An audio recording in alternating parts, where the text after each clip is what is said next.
jelly marketing. And ate some chicken bones that were loaded with live worm. Students and every other board member sees a value in this flag. Yeah. A reminder to everyone, it is live streaming already. Just let you know.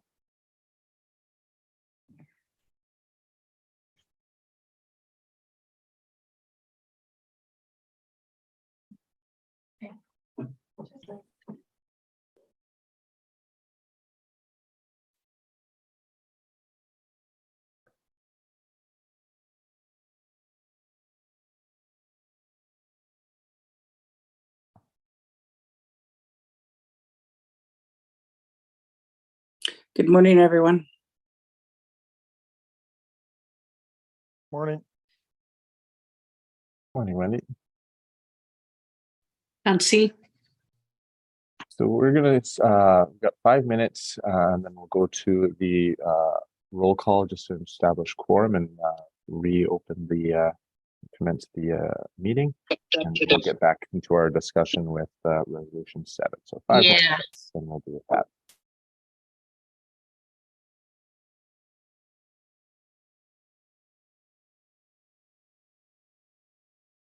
And perhaps while I've got some of you on, I'll just remind those of you who are sitting together, if we can have each of you have a device logged in so that when we do conduct the votes by poll, if we have that, that we can do that like we did yesterday.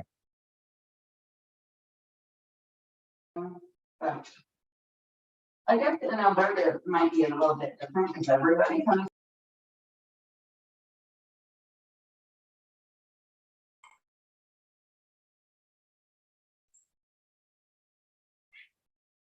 Hello, is Nicole Corson there?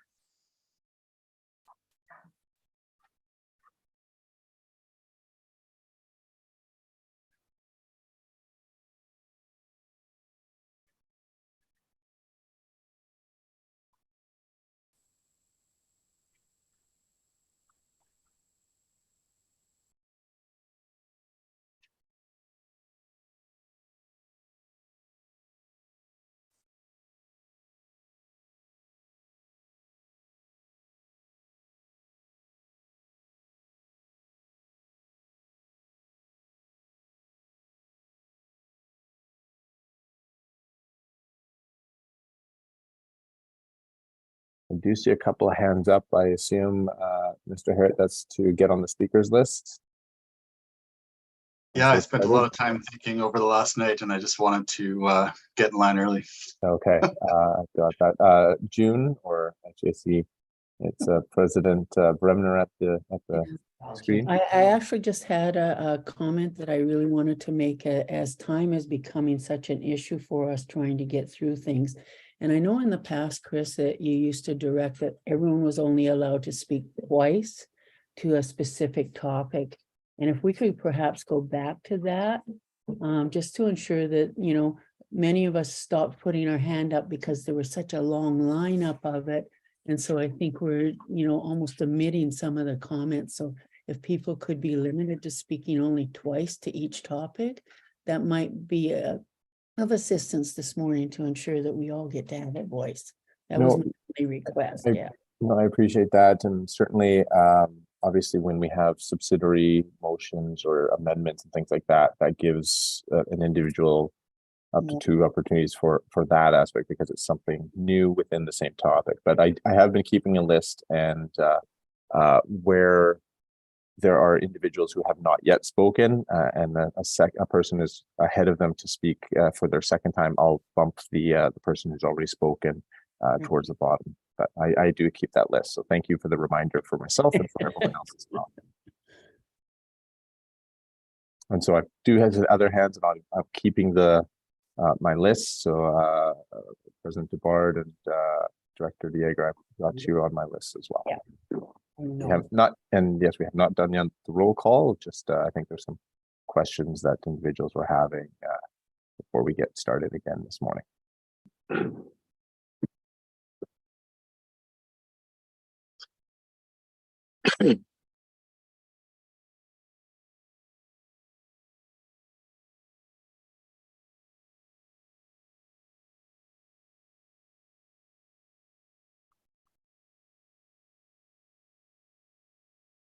All right, I will call the June 2023 MNGA back to order, and I'll turn it over to Mr. Beaker for the roll call so that we can establish quorum. Mr. Beaker? Good morning, everyone. I will be starting in the A's. Tom Adams. Present. Good morning. David Allard. Present. Good morning. Curtis Belcourt.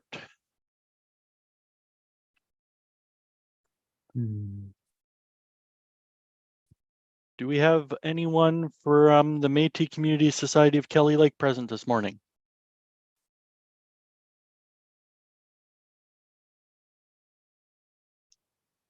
Caitlin Bird. Present. Good morning. Joy Bremner. Present. Good morning. Darlene Campbell.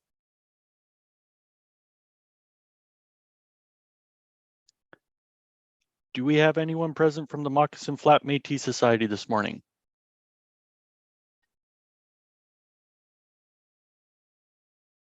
Ron Karan.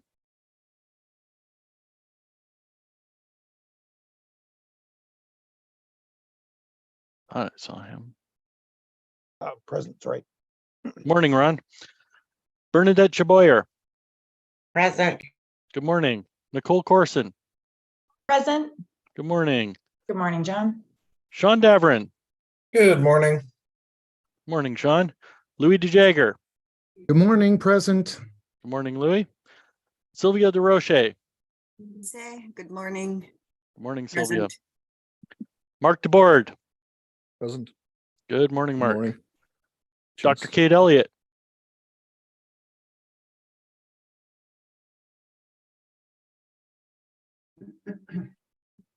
Alicia Fernando. Present. Good morning. Monica Fisher. Present. Good morning. Deborah Fisher. Present. Good morning. Paulette Flamond. Good morning, present. Good morning. Lee Fraser.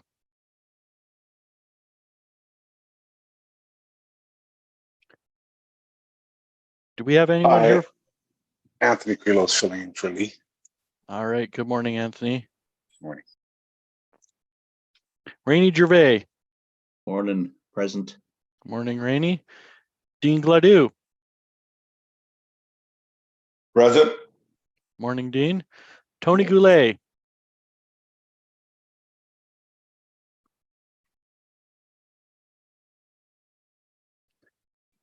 Do we have anyone from the North Caribou Métis Association this morning?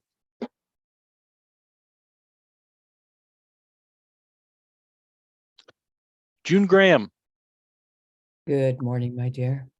Good morning, June. Patrick Harriet. Oh, my dang. Good morning. Susie Hooper. Good morning, present. Good morning, Susie. Sean James.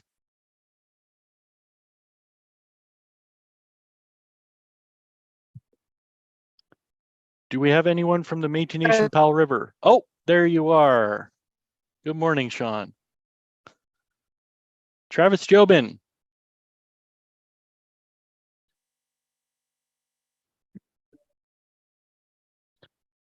Do we have anyone from the Métis Nation Columbia River Society?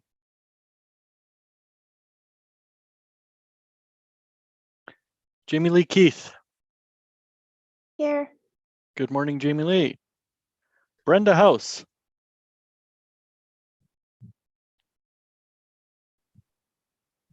Do we have anyone from the Northeast Métis Association present this morning?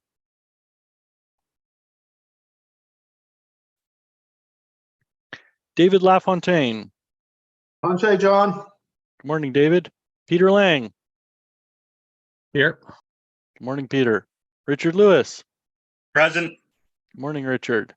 Tyler Morning. Massey. Here. Good morning, Tyler. Betty Ann McDonnell. Good morning, present. Good morning, Betty Ann. Walter Minot.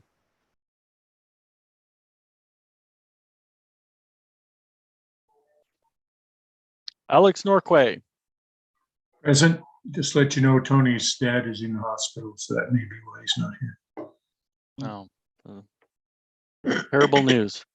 Morning, Alex. Peggy Olansky. Yes. Good morning, Peggy. Lana Olson.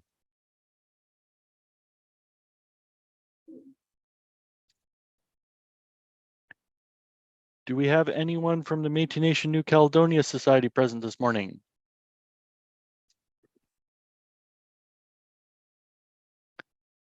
Denny Paquette. Present. Good morning. Good morning, Denny. Valerie Pace.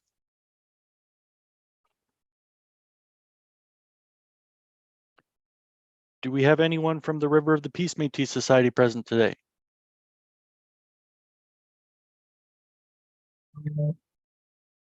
Wendy Schneider. Good morning. Good morning, Wendy. Kelly Sears.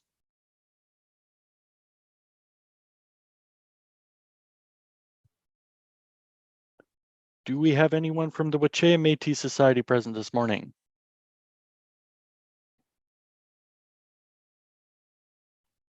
Mert Servatius. Present. Morning, Mert. Dana Good Shaw. morning. Present. Good morning, Dana. Lisa Shepherd. And I don't think we have anyone from Golden Ears. Lisa Smith. Good morning, everybody. I'm here. Good morning, Lisa. Natasha Smith.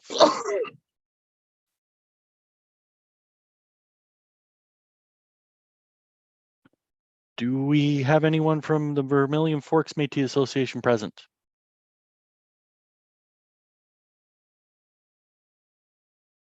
Joy Sundin. Present, good morning. Good morning, Joy. Pixie Wells. I'm not sure if apparently bingo's not an answer, but I'm going to use it anyway. Bingo. Good morning, Pixie. Did I miss anyone or did anyone join late during the quorum call?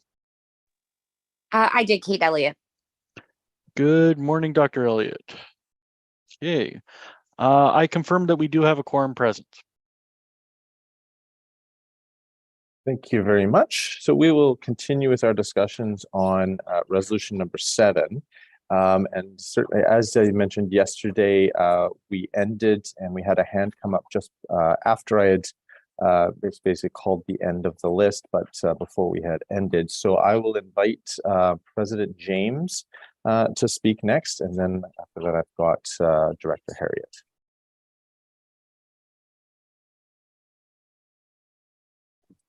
I just wanted to mention that the statement that people need time to take this matter back to their communities, I feel is quite invalid because we've all had this kit accessible to go to our communities with prior to this event.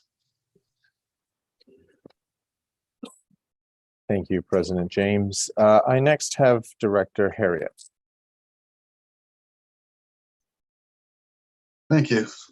So yeah, I had, after that excellent presentation and the conversation that followed from it, I had a lot of thoughts, and so I spent last night creating an amendment to the resolution, and I think it'll address some of the concerns that I heard yesterday, but it'll still allow the important work of organizing and representation and support that our Two-Spirit community is intending with this resolution. So I did submit it to the clerk.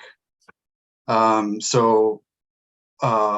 it's really long, but if I can give you kind of the Coles notes of it, what it amends is, everything will be the same except for the chairperson will be selected from among the regional representatives that are elected in each region.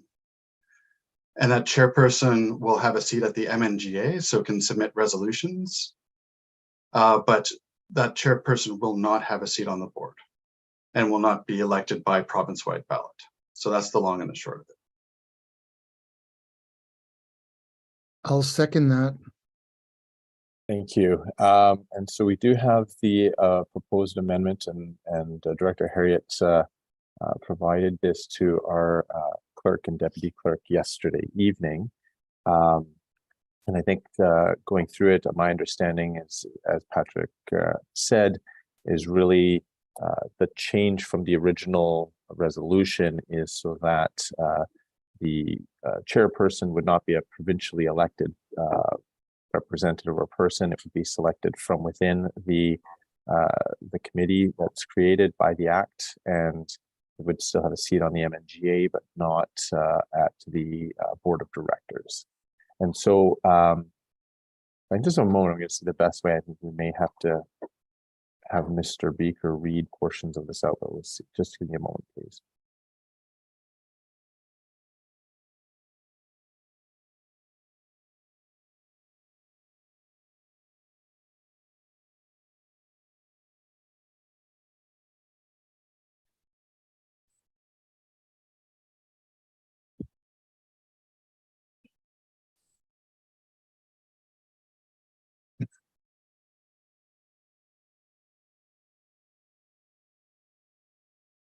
Mr. Speaker, point of clarification.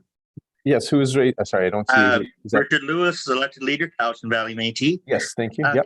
Is there any way we can make this bigger? Because my eyesight isn't as good as it used to be. Yes, we can. Thank you. And as Director Harriet noted, it is lengthy, but that's just to reflect the number of changes that were in the original, that were brought forward by the original resolution. So I'm just trying to think the best way. Perhaps Director Harriet, if you would like to kind of go through it as we're going what's on the screen, just so that everyone's kind of on the same page and can follow along. I can perhaps turn it back over to Director Harriet.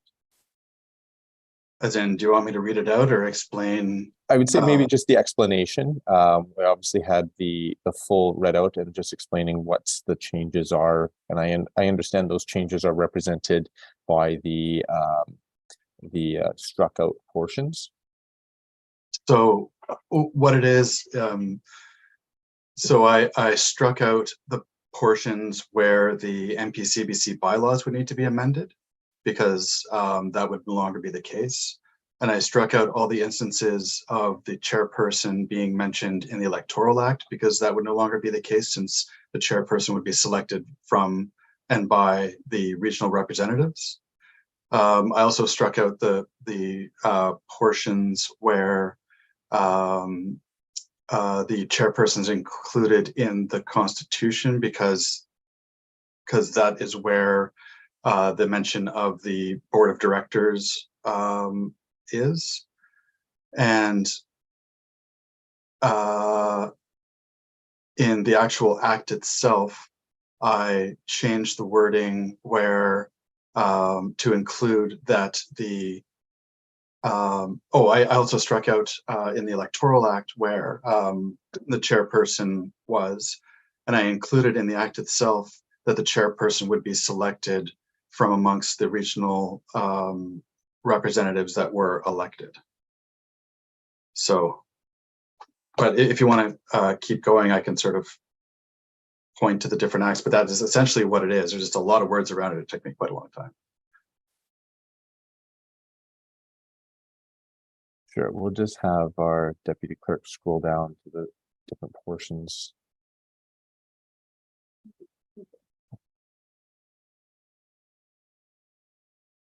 And some whole sections had to be struck out because it was rewording a whole section that was no longer relevant. So that's why that was struck out. And then the original language would still be in place. Okay, thank you.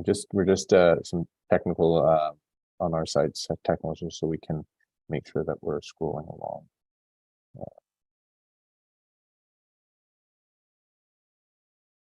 So this particular one is in case of vacancy, which will no longer apply.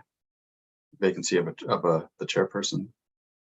In my understanding, so we're just switching so that we can have Mr. Beaker be the one to scroll through. My understanding is that the regional committee representative would still be elected regionally as in the original proposed resolution. Is that correct? That's correct. I didn't change anything at all when it came to the regional representatives, how they were elected, or how the council was constituted, or any of that language, except for the chairperson.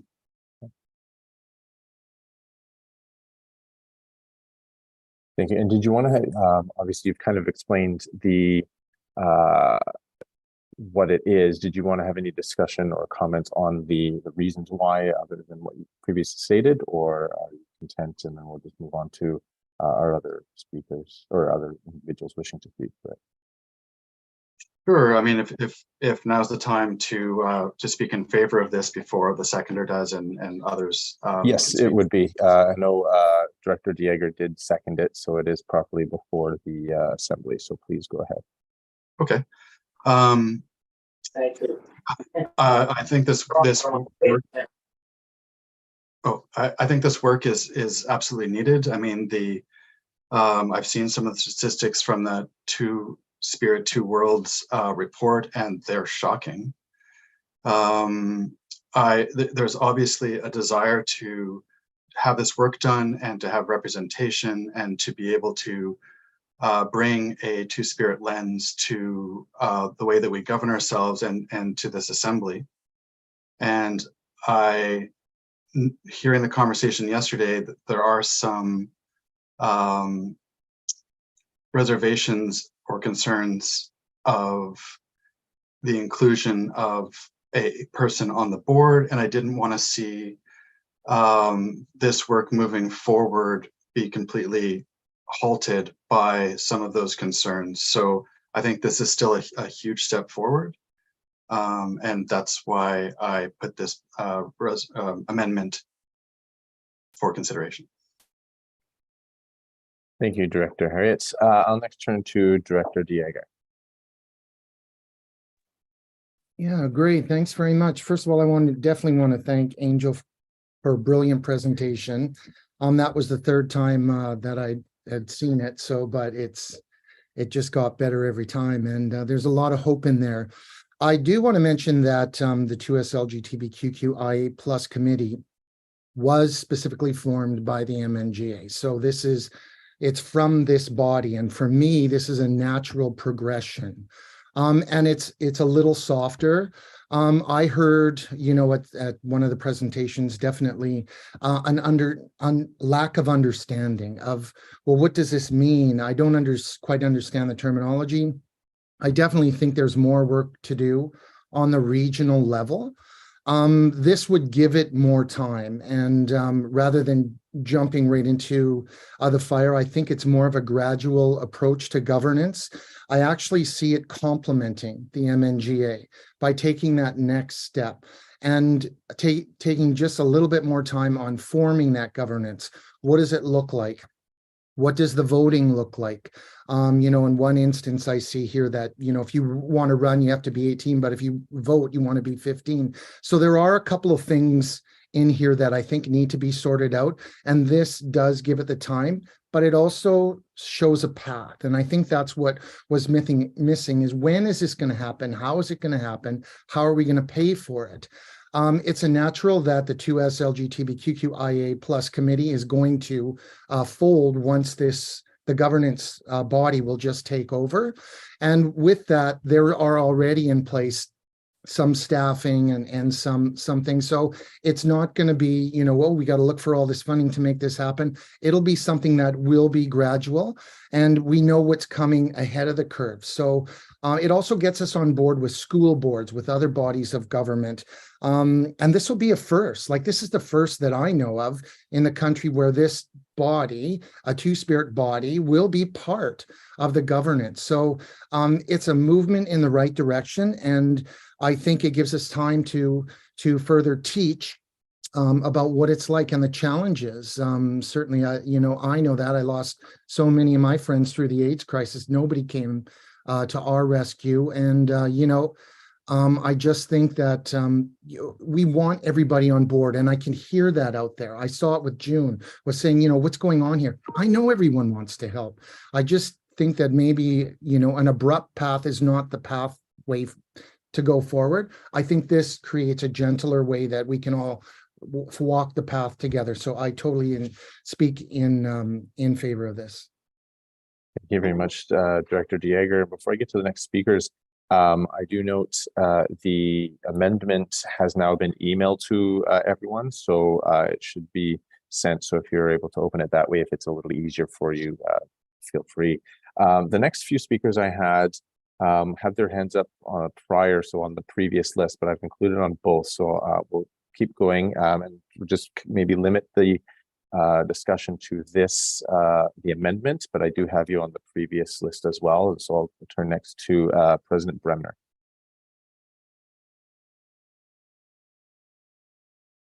Good morning. Just speaking regarding all of this and some of the comments that we're hearing, and I want everyone to be absolutely certain that I am not prejudicial in any way against anyone that's spoken or what they've said. But, you know, there's been a comment about the board certainly should have had an opportunity to review this. In larger communities, there is so much going on. The lateral violence that we are all facing within the Mid-Island Métis Nation, from the school district, the First Nations, the Ministry of Education, from government agencies, and, you know, it is gigantic. And unfortunately, we have not, as a board or a community, been able to view any of this long document. And I think it's unfair to say that, well, we should have had time. You know, we had to move our offices because, you know, our lease was up. All sorts of things like that are interfering with some of these actions. And so for my own community, I would not be able to vote in favor of either this amendment or the original document. And at the same time, I believe it does need attention and consideration out of our communities. So I think, in respect for everyone in my own community that on committees and in, you know, representing us, that is facing lateral violence on a regular weekly basis right now, that it would be unfair to, you know, assume that this is the only group of individuals that undergoes or sees and faces that regularly. And I certainly, they have my sympathy because I'm there almost daily with the lateral violence that's currently occurring regarding the Métis in this province. And that's horrific. You know, how often we end up feeling like out in community that we're standing alone. No one is backing us or doing anything that really will benefit us as we go forward. And we're not feeling supported, but so much is going on. It's understanding why that is occurring. And I think we all have to be really open to that and understanding of what everyone is going through.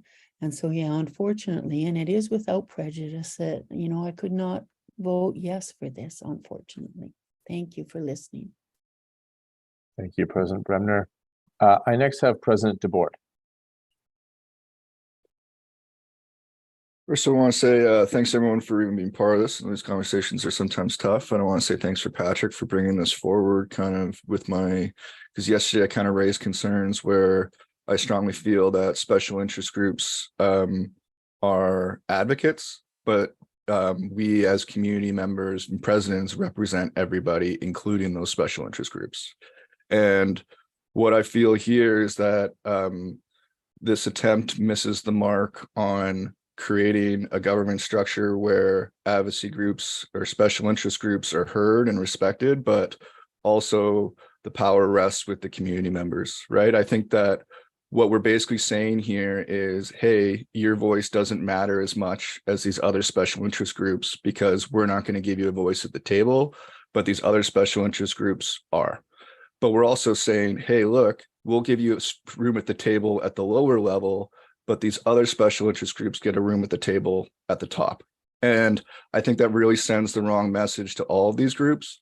We may have more special interest groups in the future, such as water rights or nature and all that kind of stuff. So I think we need to kind of set the tone for the future. I look forward to presenting my resolution or my resolution on this, which I think hopefully kind of gets to the same place and gets to the nature of what Patrick was trying to get at, but just in a slightly different way.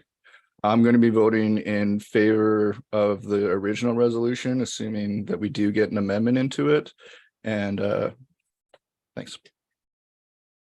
Thank you. I next have President Keith. Can you hear me all right? Yes, I can. Brilliant. I'm sorry, I had my hand raised earlier. I wanted to ask this before we even started, but can I have a point of clarification on what the Zoom chat is supposed to be used for and what proper decorum is on that? Just because yesterday, when I made a comment in the Zoom chat, Mr. Pelletier, you told me that I couldn't use the chat because it was essentially putting my voice ahead of people that had their hand raised.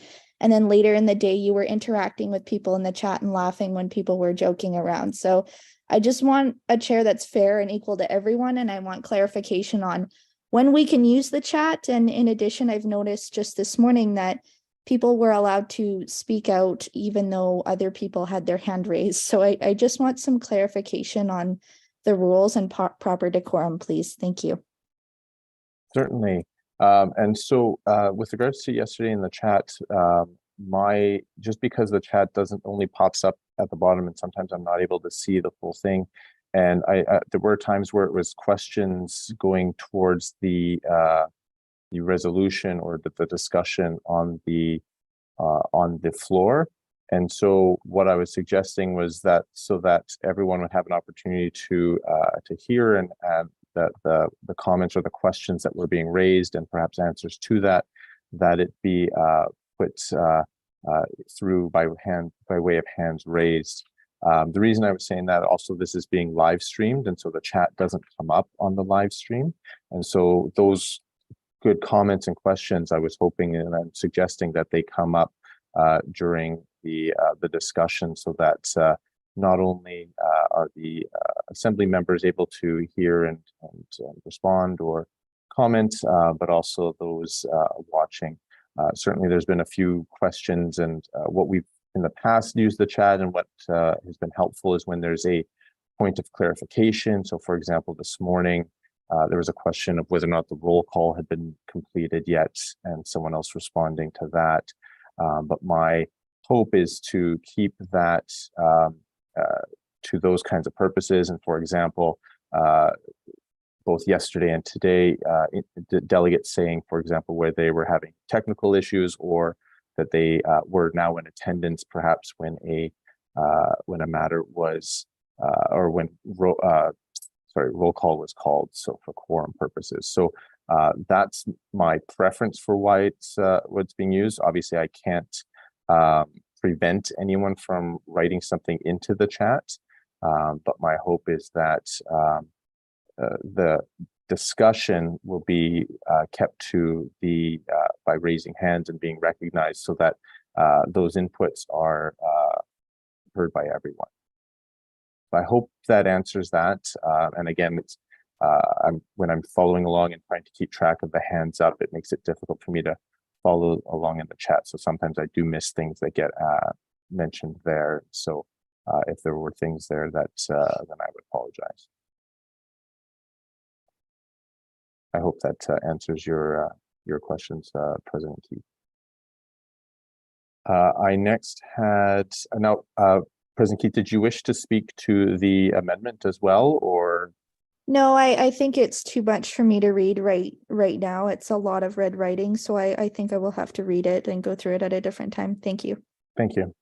I next have President Shaw. Dana Shaw, Boundary Métis Community Association.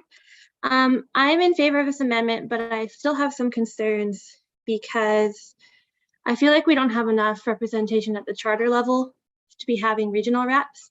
I don't know the numbers for how many charters have a rep on their board, but I know that we don't, and it's not something we've even looked at yet. And so I think we need to look into what kind of representation we have at the charter level as well, because if you're choosing regional reps and half your region has reps and half don't, you won't be getting to hear from those charters about that. And as well, I have concerns about regional reps in general, just because they're not funded the same way. And so I know in our region, both the women's and the youth reps have expressed interest in participating and coming out, but it comes out of their time and their money to do that. And so I think regional reps in general need to have more support to be able to do their jobs properly. And so that's a big concern for me. I like the idea of having someone at the MNGA who has a voice, and I like the way that Patrick has changed this, or Director Harriet has changed this, but I think we need to focus at the charter level as well. Because, you know, I haven't had a chance to talk to my board about this either, and I don't really know where we're at. And I think we need to be able to have these discussions with our boards and regional representation. But to get the regional representation, I think we need to have our board set up for it as well. So that's my concern. Thanks. Thank you. I next have President Byrd, followed by President Wells. Good morning, Caitlin Byrd, Métis Nation, Greater Victoria. I wanted to just put out, there's some conversation around having adequate time to have discussion with their boards.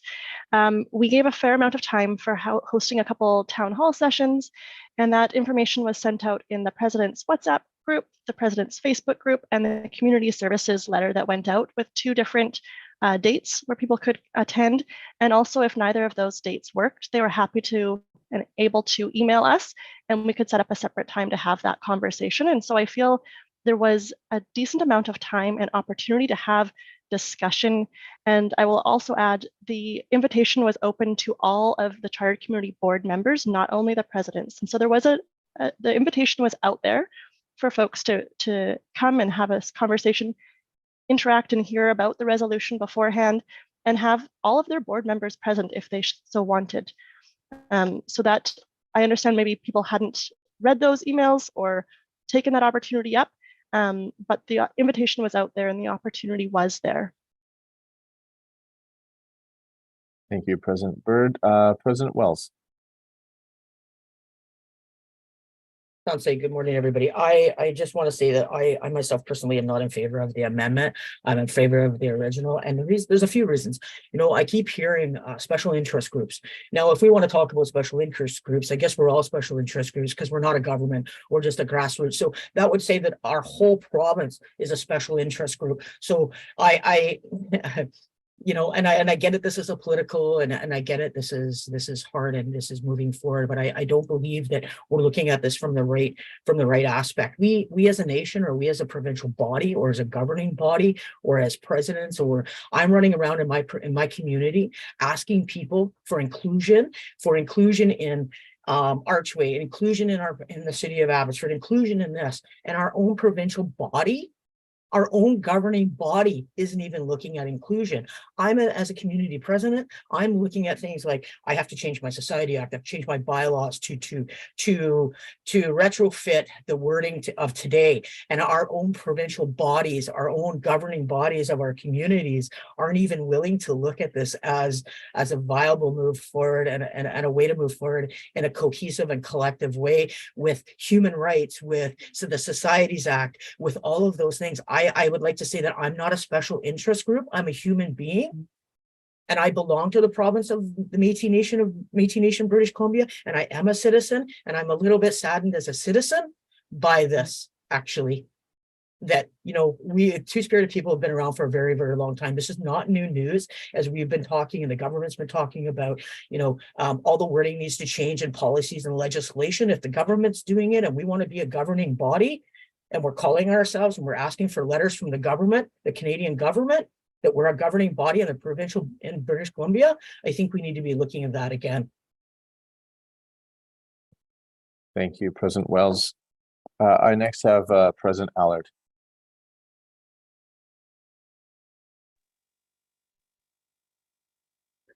Yeah, good morning, David Allard, Salmon Métis Association. I'm in favor of the original resolution, so I'm not in favor of this amendment. I think this issue is quite simple, actually. A new board member position will be created at the provincial level. That's pretty simple. There's some RGC positions that will be created as well. That's a simple issue. We may not all be aware of the meaning of the terminology or of the actual realities of what this category goes to. Personally, I'd have no lived experience because I don't fit in the category, but I have eyes and ears and I know what's going on. And I have close friends that live these realities. And I've had a few transgendered employees working with me. So I think this original resolution is basically a strong statement, an act of courage to try to correct some historical wrongs. And that has happened in the past as well with the empowerment of women and other categories that have suffered from the patriarchy of our society and the colonialism. So I think this is a very simple issue.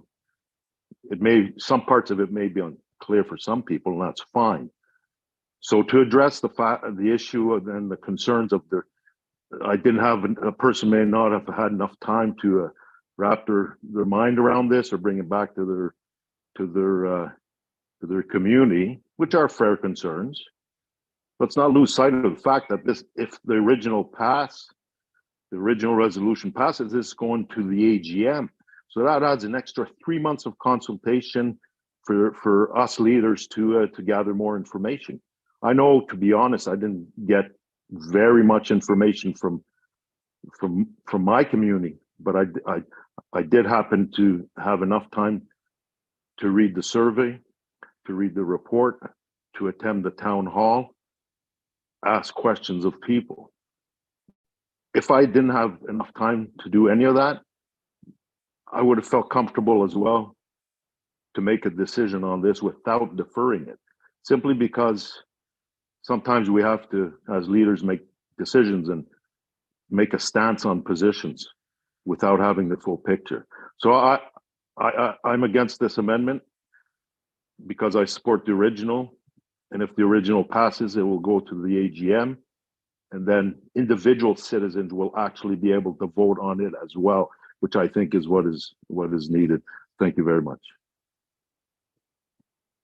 Thank you, President Allard. I've got a couple individuals who have their hand up who have not yet spoken to the amendment, so we'll go to them and then to those that have spoken previously. So I have Director Fisher, followed by President Olansky. Yes, I just like to make a comment in regards to the plug special interests. These are our family members.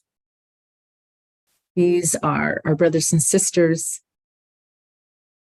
These are our parents in some cases, and our children. And I think when we use that term, it dehumanizes them, and I most certainly don't want to be part of that. Thank you, Director Fisher. President Olansky.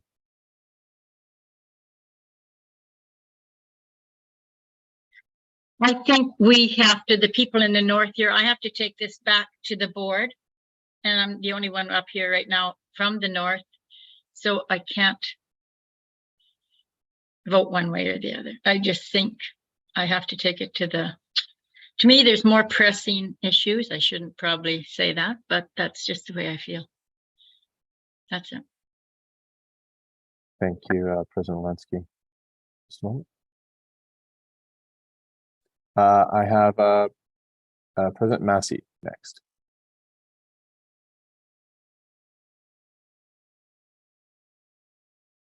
Sorry, you're muted, President Massey.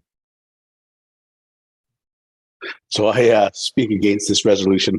I had the opportunity to represent my community at a Vancouver Island Health Authority meeting just recently, and they asked what we need as a nation from them. And I said, let's have VHA join the 2023. So we're asking governments to join the day. God, we need to embrace all new ideas and opportunities for our communities and citizens to bring forth their voice. So I speak against this. It's 2023. it's happening. It's in Canada. It's in British Columbia. Come on, people, let's just join on. Let's not hold this up because we may be losing a voice. We're gaining a voice. That's all I have. Thank you, President Massey. I have President DeRoche. Oh, hand went down. President DeRoche, did you still wish to speak? Oh, yes, sorry. Yeah, go ahead, please.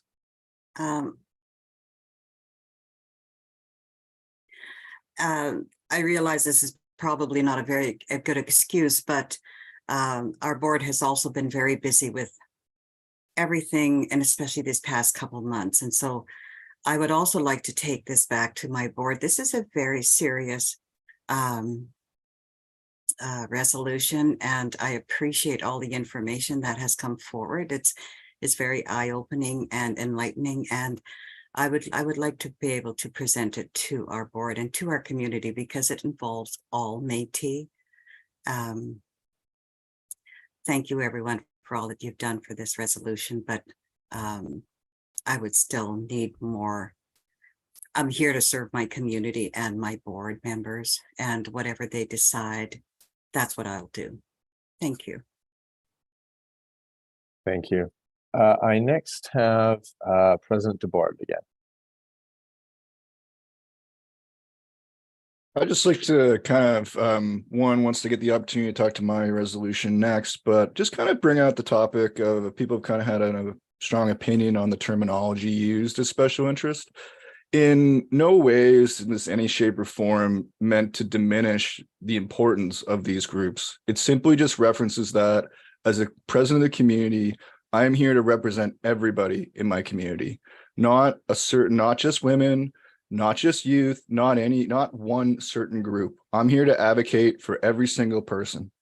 And what happens is if you have me and two youth in the room and they've got the equal amount of votes as I do, well, all of a sudden we're just going to do things that only benefit them that may on a net basis not be the best interest for everybody. And that's all I'm trying to get at. As I mentioned, like, look, I'm in favor of this. I think it's important that we get here. You know, my best man is part of this community and it's close to my heart. And but I really do think we need to kind of take a step and realize that, like, you know, we're going to have 25% of our executive board being people that are only trying to look at their group first before everybody else.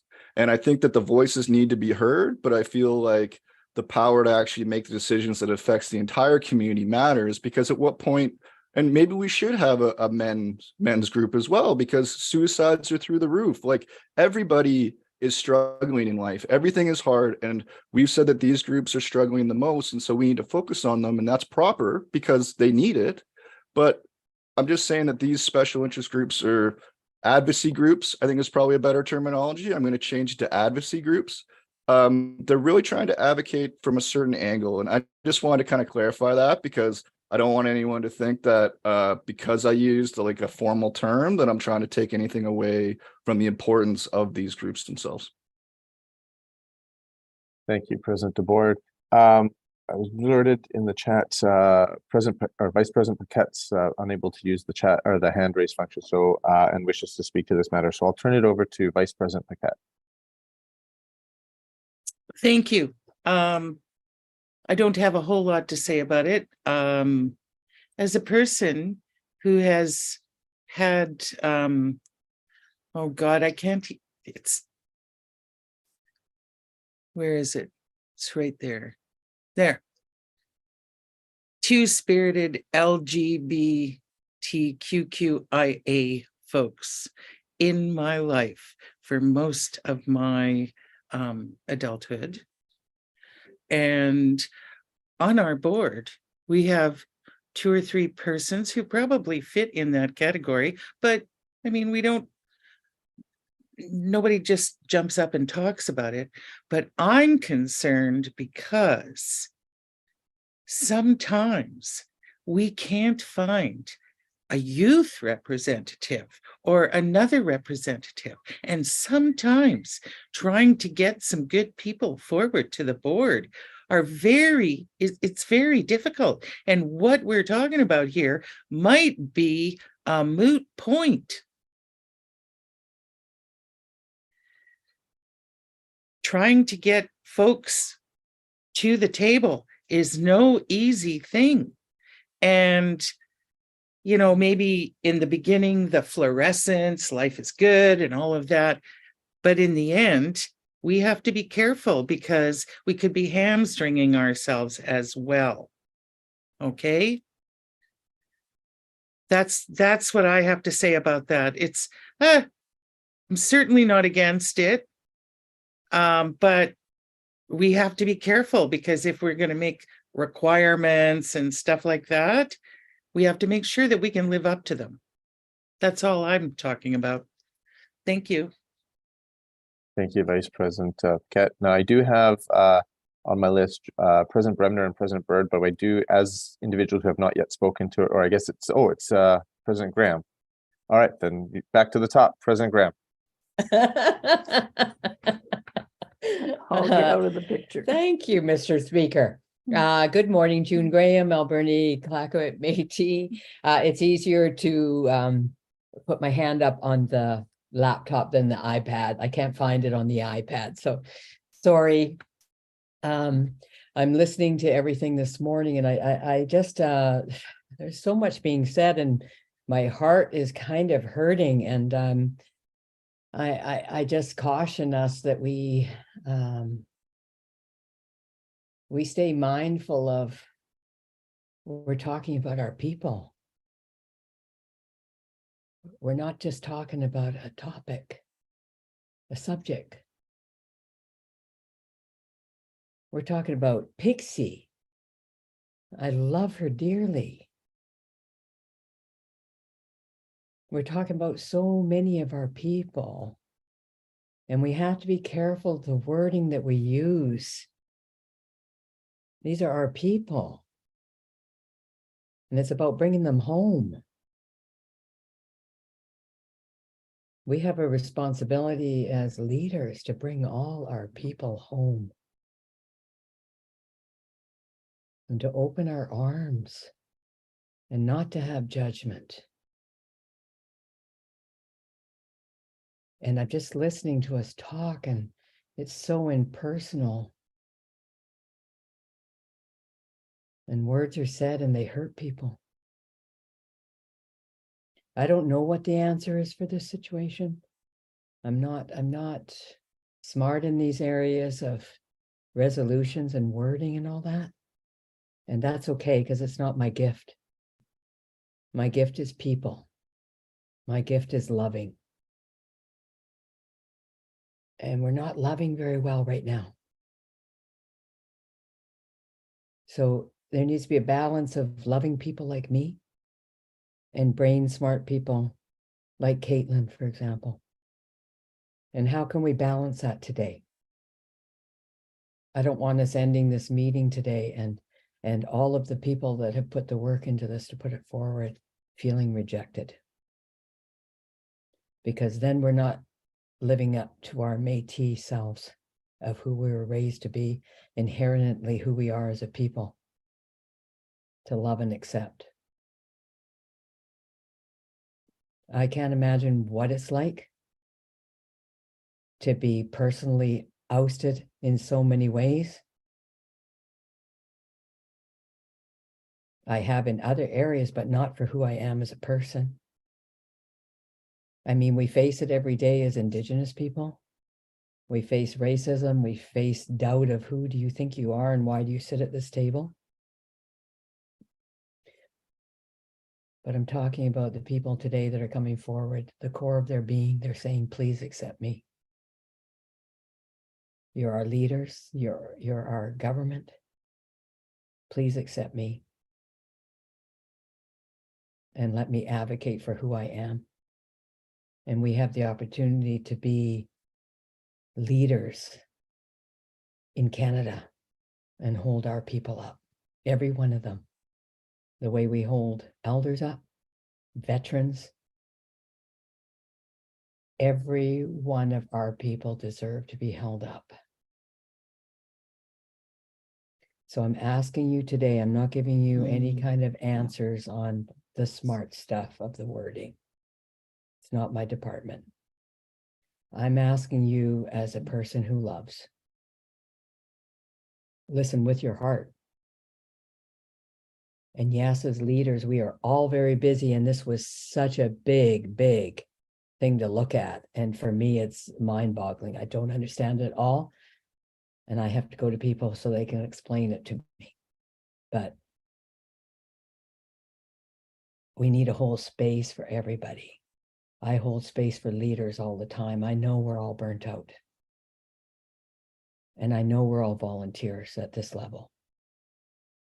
And I see you and I appreciate you. And I know we don't get the recognition that we deserve. Thank you, President Graham.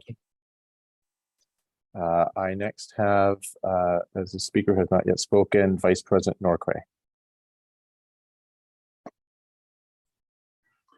Thanks, David. Alex Norquay, Carabachilco Métis Association Vice President. Yes, I've listened to everyone here, and I think everyone, despite some comments, hearts are in the right place. Some are just, it's a new thing that they've having to deal with. They've been raised a certain way, and they need to start thinking in a different vein. I can't imagine the amount of work that went into the original resolution, because we all recall how long it was. And I also thank Mr. Harriet for all his work of proposing an amendment. Originally, I would have thought I was leaning more to the amendment. I've been through, I was part of all the years of when we put all our acts and regulations together, and following all that stuff through and making sure that things were appropriate at the time. And of course, ideas changed, people changed, and I have changed. I now would support the original resolution. And I ask you all this question: how many of you in your Métis family's history have the idea that your family hid the fact that they were Métis? My family did. It's only been the last 25, 27 years that I even knew I was Métis. And I always felt there was something missing. First time I went to Manitoba, I had this feeling that I was home. And this happens to me every time I go back there. But our people hid who they were. Let's not do this to our 2SLB LGBTQIA plus people. They don't want to hide anymore. They want to be part of us. They want to govern with us. They want to make us a better group all around. Thank you. Thank you, Vice President Norquay. I'm going to cut off the speakers list that I have listed so far. That with the number of hands that are still up, we're at 21 on the amendments, and we do want to certainly get to a point. President Lewis, unfortunately, I'm going to cut it off just before your hand coming up. But the speakers I have next, I have President Fisher, followed by President Caron, President Byrd, and President Wells. So President Fisher, please. Hi there, President Fisher, Columbia Valley Métis. I honor and respect both of the resolutions that have come forward, and I would vote in favor of either or. To be honest, when I think about the work that I do as a social worker, as an advocate, and when we're pushing forward policy, it feels like we have to go to the extreme sometimes to find the middle ground. This is important. And when I think about my position as a person, how I would vote is different how I would be voting as a president. But I do feel that this needs to be brought to the table no matter what. And our job as presidents is to be the voice of all of our people and all of the needs. I really encourage, when I think about a new board position, I think it is important. But I think that it should be as a diversity, inclusion, and equity position. There are many, and I've heard a couple people mention in regards to, concerns and struggles that men are having. And that is a place near and dear to my heart. If we take care of our men, we don't need to have women's shelters and youth shelters.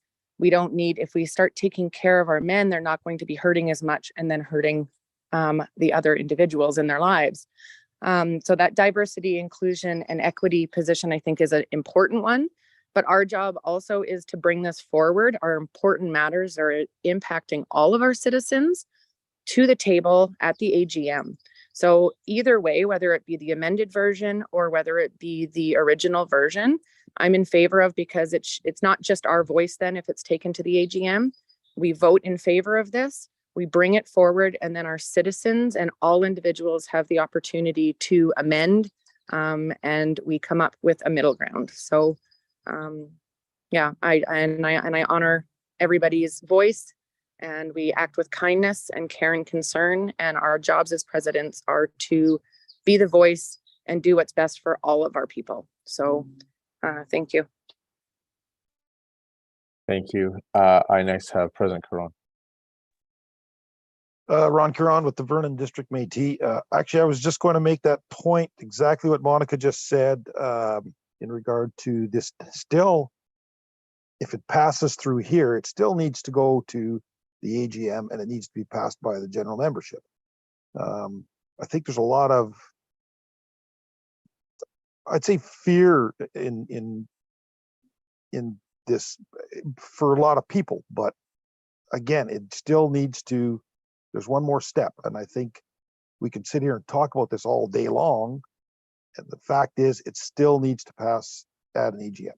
So that was, and Dave Allard pointed it out, Monica just pointed out. So I just, that was going to be my point. So I think moving forward with a vote probably is the, on this amendment, and the original resolution is probably, we could be here all day talking about this. So that's my point. Thank you. Thank you, President Caron. I next have President Byrd. I love how, as leaders, we all come together and have this great discussion, because I feel like we end up getting to a similar point. I was going to have a similar thought to share, which is that this does have to go to the AGM should it pass here and when it passes here. And with that in mind, I support the original resolution. I think it's important that if it goes to the AGM or when it goes to the AGM, that is what is our community and our citizens are voting on. I think it's important that there is a vote at the table at leadership at MNBC board. And so I vote for the original resolution. And I really hope that as leaders, we can provide the opportunity for our citizens to have the opportunity to share their voice when this goes to the AGM. Thank you. The last hand I had before I cut it off, I did have President Wells. I'm not sure if President Wells still wishes to speak to this before we go to a vote on the amendment. Dave, I was going to say you could give it to Lewis. Sorry, you're deferring your spot to to President Lewis? Yeah. Director Lewis.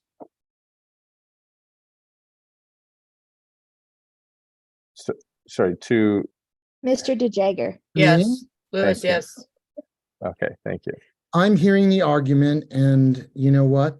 The First Amendment is all of everything. Anything less isn't good enough. It's tough, but the conversation is excellent. It's all or nothing.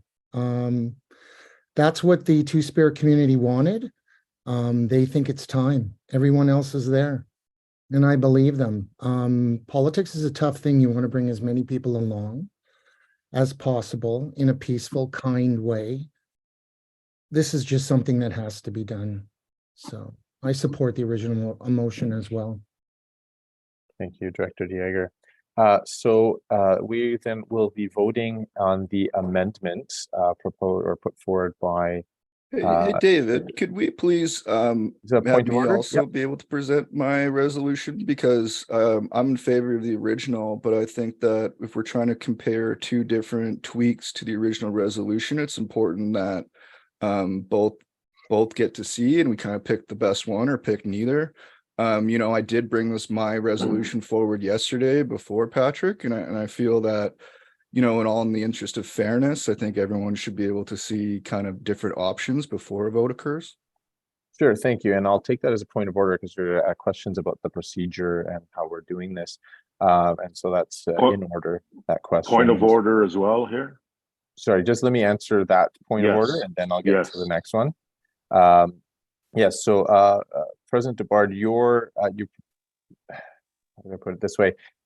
You made some suggestions, and as I said, because we didn't have the wording in order to put before the assembly in order to have the what would have been your proposed amendment, and I had suggested to provide that the proposed amendment that was put forward by Director Harriet was received here yesterday evening before yours.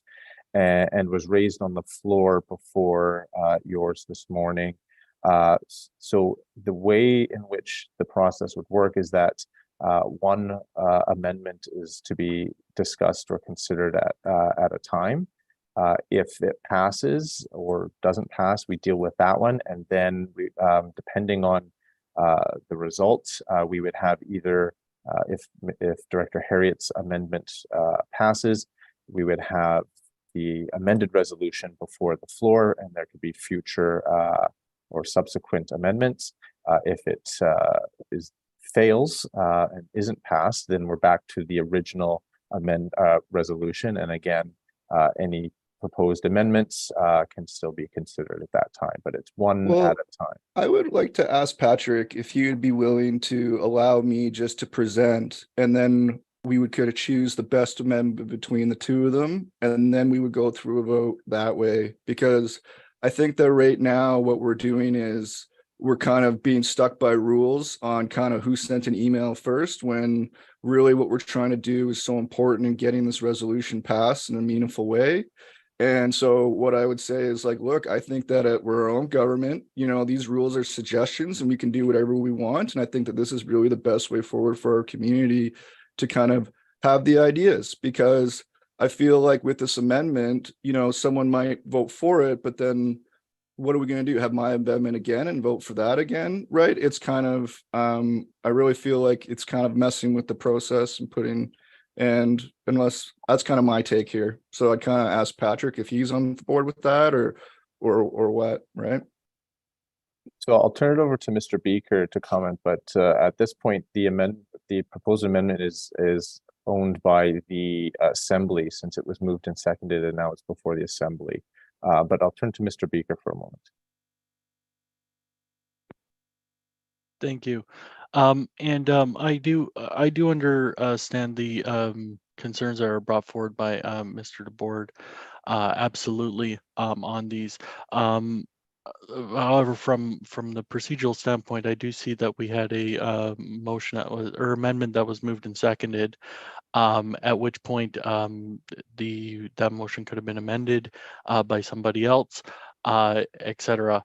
On that, your amendment can still be brought forward, no matter if this amendment that is pending right now that we're about to call vote on passes or not. I'm more than happy to defer to Director Harriet for his thoughts on your suggestion. So I will, just for that, the response from Director Harriet, and I do have President Allard with his point of order following. So Director Harriet to respond. Yeah, I appreciate your comments, President DeBord. So whether or not my amendment passes, it doesn't stop you from putting forward an amendment that rolls this back and replaces it with yours. So the way that we've dealt with things is historically at this assembly is sort of one amendment at a time, but that does not preclude your ideas and your amendment from coming forward afterwards and changing the whole thing again. So it'd be my preference just to finish with this amendment and then listen to your ideas. Sure. Thank you. Thank you. And then next point of order, speaker recognizing President Allard. Yeah, hi, David Allard, Seminar Métis Association. Point of order / clarification. Has the seconder of the amendment retracted their support? And if so, is this motion still on the floor? There was a comment made where the seconder said he supports the original resolution. Does that mean that that person doesn't support the amendment? And what does that possibly entail? My understanding, it does not, whether it changed in support or not, does not change. Really, it's the seconder the role is to getting it on the floor for discussion, and which he did. And at this point, the resolution is properly before the assembly, and whichever vote the mover or the seconder eventually takes does not change whether or not it's validly before the floor. So by supporting the original, the seconder does not support the amendment anymore, but the floor has the amendment to vote on. Thank you. Thank you, Louis. Thank you. So we will move to the vote. This is on the amendment put forward by Director Harriet this morning. And this will be required because it's an amendment. We can proceed by way of a poll, and it requires a majority vote. Once our deputy clerk is ready, that will be put forward. So please enter your vote.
We're about 15 seconds. I think we have most of the votes in.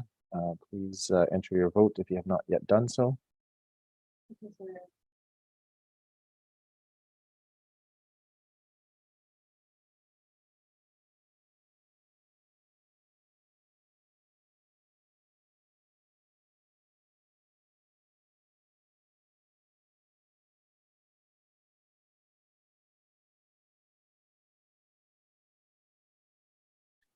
All right, I'll ask the deputy clerk to stop the vote and to provide us the results.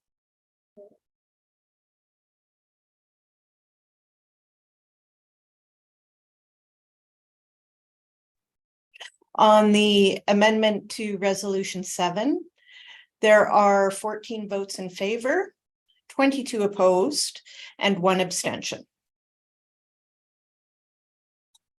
Thank you. So the amendment fails, and we are back to the original resolution.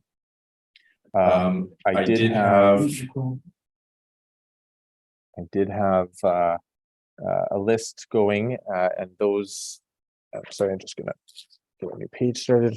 I did have in that list for the original resolution prior to going to the amendment. I had President DeBard, Director Dieger, President Keith, and President Graham. So I will turn it next to President DeBard. Yes. John, do you mind if you give me the power to share my screen? Because I've just kind of tweaked my resolution based on some kind of comments from the group in regards to wording and kind of the power of words. President DeBoard, you should have the ability to share your screen. Oh, sorry. We're working on it. One second, but we will give that to you. Go ahead now, please. Try now. Sounds good. So basically what I think is on this resolution, as I've stated, it's incredibly important to have advocacy groups have a voice, right? That's not the purpose of my proposal, is to take that voice away. What the purpose of my proposal is to ensure that at the end of the day, the power rests within the communities themselves, right? So if the current resolution as is, what's going to happen is, advocacy groups where you've got women, youth, and now this community, the S2SL plus, you're going to have 25% of the entire executive board vote coming only from that group, right? And what's going to happen next is, quite frankly, shouldn't we have an elders rep here, right? And so then an elders rep is going to come onto this board, and now that is going to sway even more, right? And so my point is, look, these advocacy groups are very important. We need them. And so how do we find a way to not only bring them in and make sure their voice is heard, but ensure that the communities remain the heart and soul of this nation, right? So the way that I propose this is that we allow our elected regional directors and presidents and vice presidents to have a voting weight of 1.5 each. All advocacy groups, such as the women's, the youth, the 2+, would have one vote with one weight each. And what you'll see is with this revised weighting, that the weight of each one of the community members stays the same. And so one of the key differences between this and the previous resolution is that person is still in the room at the very top, having their input into the decisions. But the power, and still have an impact, but the remaining majority of the power still remains with our elected officials that govern all of us. I would then say, when we come to our, what I would say is, look, as we bring people in and we have more of these advocacy groups of elders or whatnot, well, we need to ensure that the power dynamic stays the same. So these advocacy groups, if we put them in a bucket, would always have the same amount of voting power of, in this case, 18.2%, no matter how many or how few groups we have. This would remain the same for within the MNGA. I think that we should 100% have the one vote in here, right? But the sense is, it's just, again, every time we add more votes into this group, the individual power of the communities diminish. Right. And we need to hear these voices. We need to, the tide rises all boats, but we also have to understand that the communities should be the heart and soul of this, not a portion of my community. Right. So that's how I view this, is the sense that if I kind of bring up the wording, the resolution, this first paragraph is this graph where we have the current voting system. We have, if there's no amendment, this is how it's going to look tomorrow. And then this is what I'm proposing, in the sense that we allow them to come in. We want them there because they've got an important voice that needs to be heard, but the weighting of the votes remains the same. On a community basis, and then at the MNG level, the same deal, right? It's the proportion of voting for these advocacy groups is capped at what it is today. And no matter how many we bring in from elders or whatnot, that voting power stays the same, right? So that way their voices are heard, but the power still remains within the community. On a community basis, communities can do whatever they want, right? It's your community. On the regional basis, it would be the same deal. It'd be the same deal as the executive council, because what's going to happen if I've got 3 communities or 7 communities within my region, and now all of a sudden I'm going to have 3 votes that are advocacy votes. Well, now my vote's been diminished by half, right? And that's a big part of it. And this is the only change, right? I think that they should be in every room. I think they should be having their opinion raised and everything like that, and being able to vote. But I do feel like the weighting has to remain the same so that the power remains with our communities. Thank you, President Thank Boyd. you. If you can leave that up just for a moment. I'm just trying to see, and I appreciate the graphs there or the tables there. I'm trying to see, and you have the comments or the purposes and or how it would work on the left from what I'm seeing. Are these? I'm trying to see where the wording is changed in the specific legislation, because that would be what would have to be entered into the legislation. So I'm just trying to see that. And perhaps before I even get that far, just on principle, do we have a seconder for this amendment? And I think we may need to make sure we know what wording is being added where. I certainly, what President DeBard is sharing shows us the purpose and everything. Sorry, this screen is.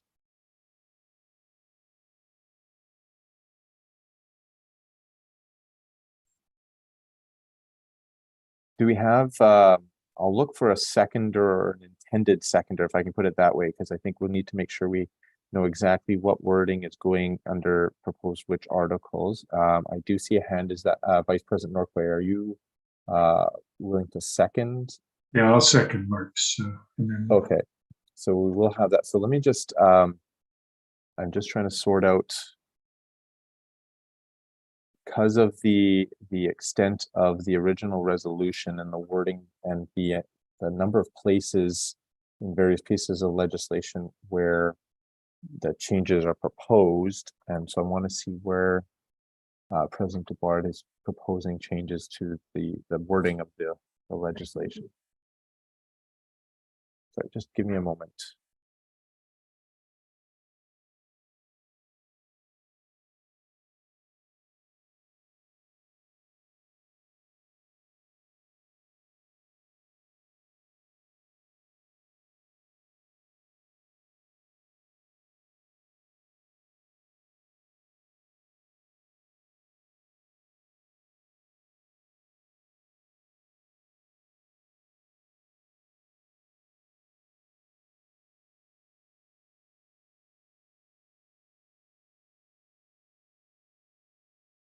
If we can just have everyone just kind of stand easy for a few minutes. I just need to consult our clerk and deputy clerk on some of these matters, as some of these changes may require additional changes or additional articles. And so just in the various pieces of legislation, I do feel free. I do see hands that are coming up, and I will record those in the order that come up on my list. And I think I'm looking at the time. Originally, we were going to have our break, so I think we're at a time that we could do the break, and then perhaps President DeBoard, if you could kind of stay handy there in case we have some questions on just some of the wording. But everyone will take what time is it now? We'll take 15 minutes or just over 15 minutes. Let's say let's return at 10:35. So we'll step down, adjourn for break until 10:35. Thank you.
Does anyone know how to change the font size of my PDF?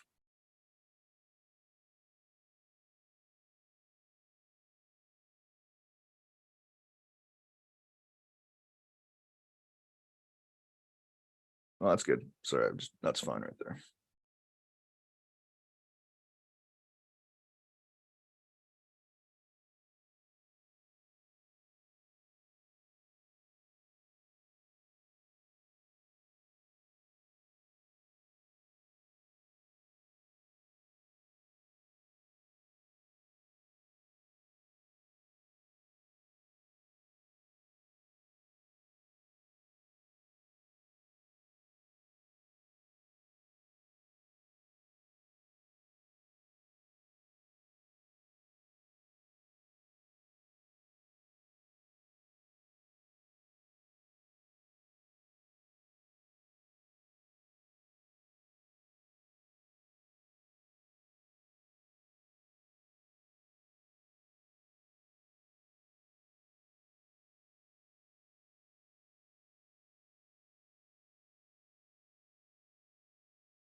Uh, President DeBoard, can you scroll the PDF down a little bit? I just wanted to make sure that we're capturing everything here, so I can see the second box on the left and complete. Thank you. Yeah, thank you. Right there. Thank you very much.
President DeBoard,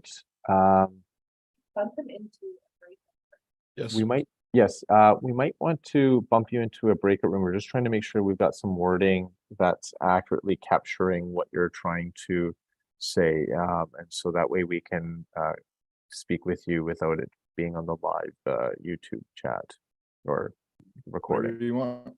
Sure. Okay. I'll have our Stop sharing.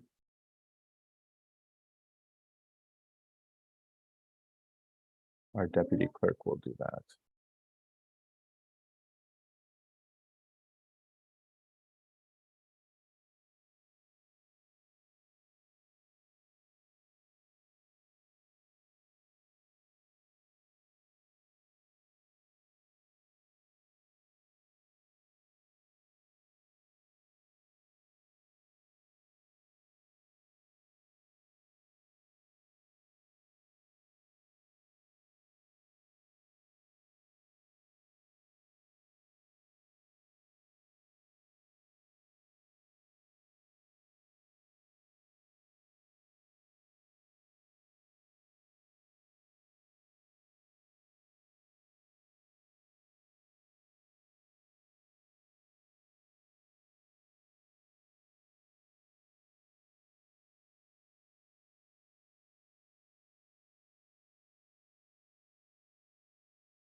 There's no Nicole Corson there?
Hi, everybody.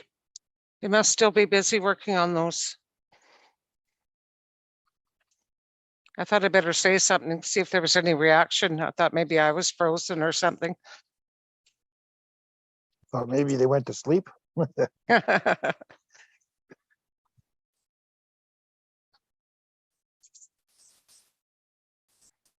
are things, Lisa? Everything's good in your world? Oh, super busy, but it's good. Yeah. It's good that we're busy. There's lots going on, eh? Yeah. Oh, yeah, yeah.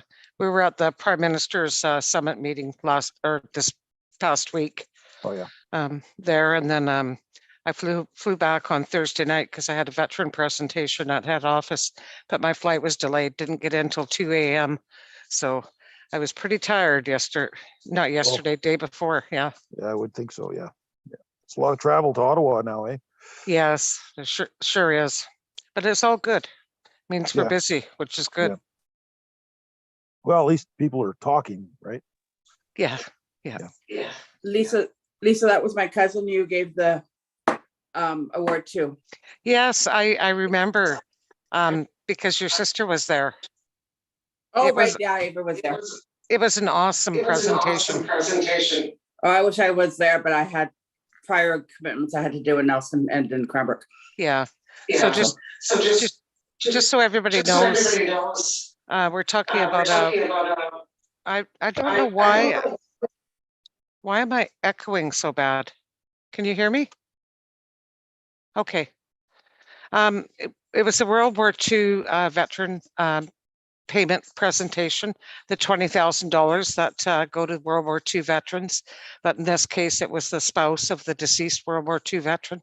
She was 101 years old, and boy, does she have energy. And, she was standing there and I kept saying, do you want to sit down?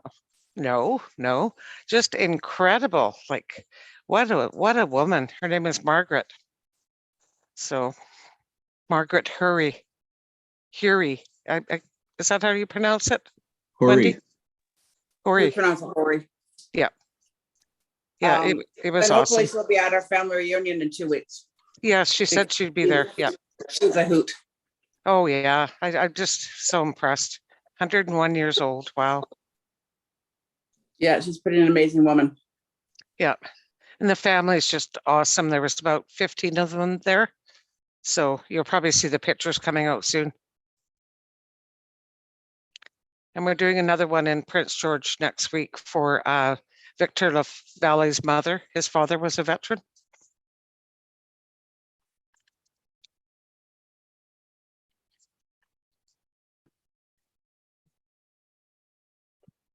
Yeah, looking forward to that, Lisa. Sure. Mm-hmm.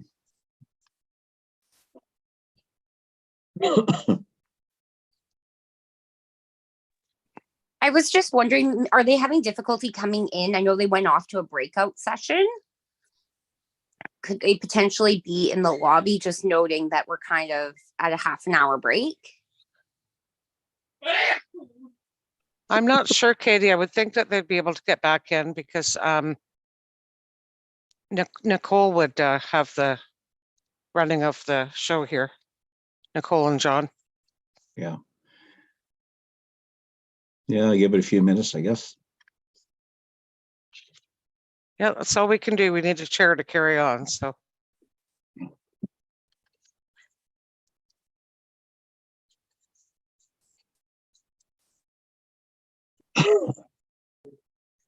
Thank you, everyone. Thank you for that, the time. Of course, always wanting to make sure that we're getting the proper wording for any proposed amendment.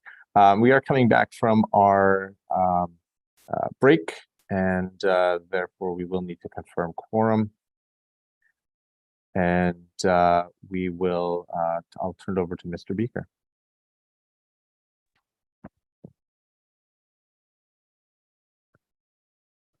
Okay, thank you. We'll be starting at the bottom of the alphabet. So Pixie Wells. Bingo. Joyce Sundin. Present. Natasha Smith.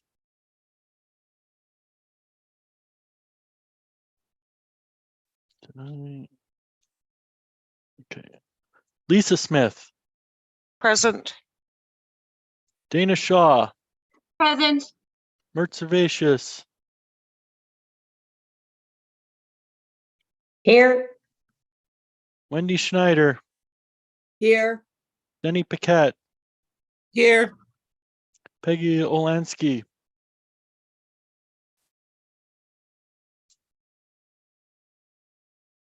Here.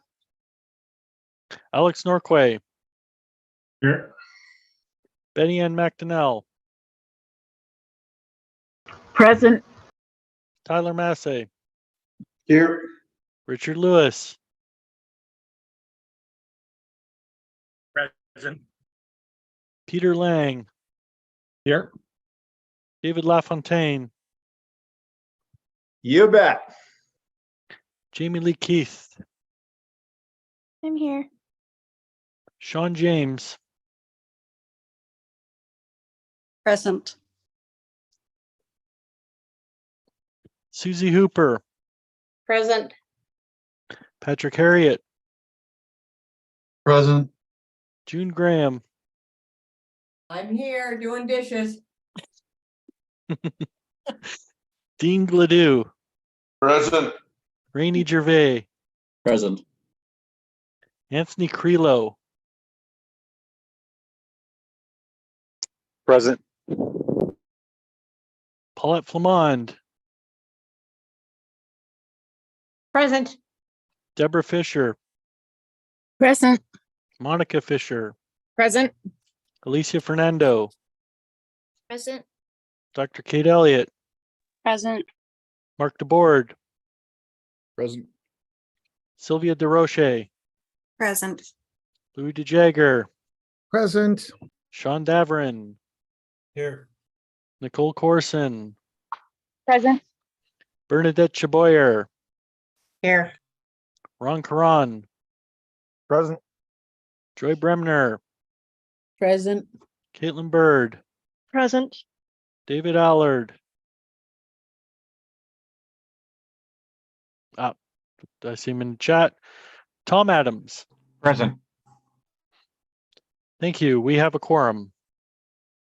Thank you very much. So to get us started, I think, and I appreciate everyone's patience and President DeBoard's assistance. If we can put up the proposed wording, and so we were, with Mr. DeBoard's assistance, we're able to put out the specific wording. So we'll have that up. We'll go through it, and then I'll have President DeBoard speak to it, and President Norquay confirming that this is accurate for their purposes. So perhaps I'll have Mr. Beaker. I think it's all read through there. So this would be amending Article 21 of the Constitution.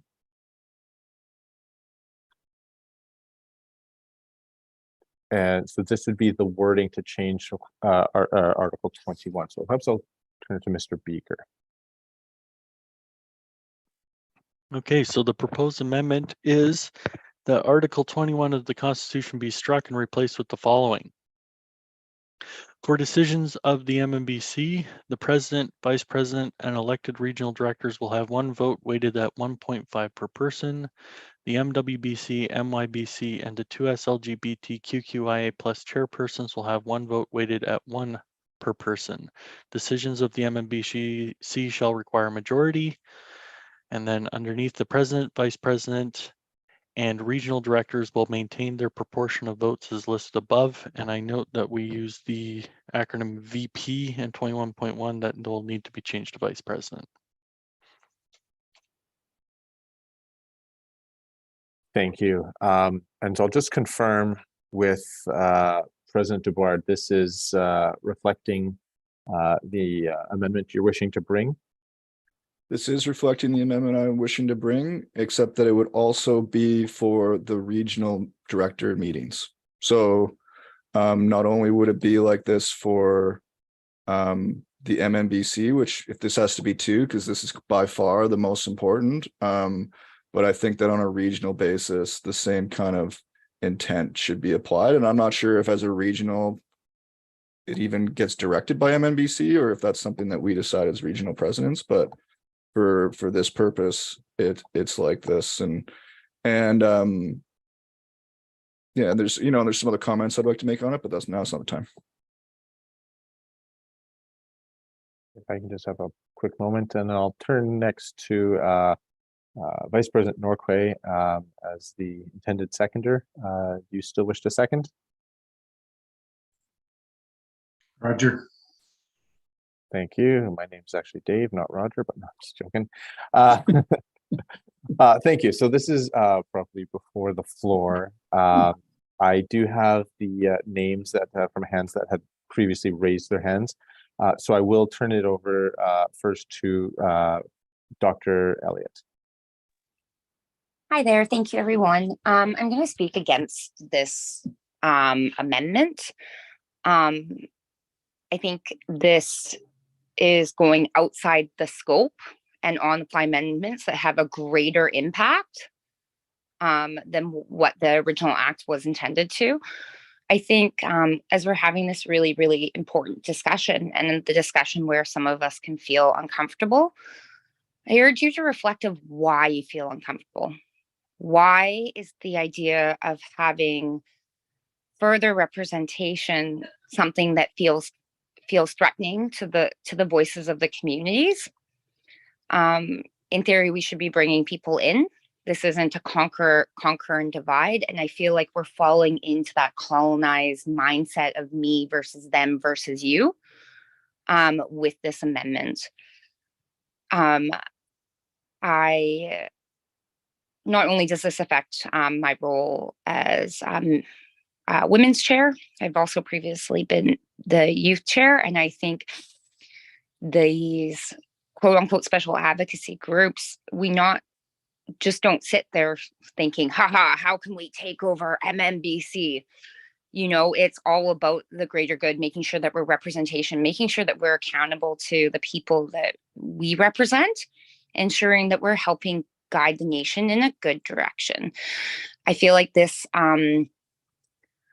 amendment places too much emphasis on power and control. And if this is something that once this resolution is hopefully brought to the AGM, this is something that if it's identified as a problem, we can look at and revise. I think this change is a completely change in and of its own.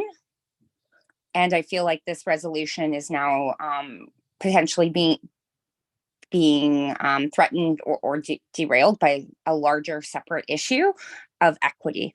We could continue to go down this rabbit hole of the voices within, the largeness of the communities in the Lower Mainland versus the North. And we could just go down this rabbit hole. I would hate to see this resolution get derailed like others. Thank you.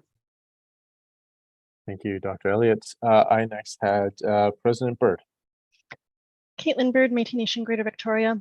President Dubourg sort of mentioned this at the end of yesterday's discussion. And as you can imagine, last night there was quite a bit of conversation between myself and our elected 2S LGBTQI+ representative for our community and the council that our community has, as well as with other board members. Their feeling, and they have indicated to me, is that they do not want the cost of voice at the table to come at the cost of lessening other voices at the table. And so very strongly speak against this amendment. And myself and the rest of the board feel that is the same. We don't want the cost of adequate representation at the board or any other levels to come at the cost of lessening other important voices at the table. So we speak against this amendment and in support of the original resolution. Thank you. I next had on my list from previous Chairperson Davern. Hi, thank you. Sean Davern, Provincial Youth Chair.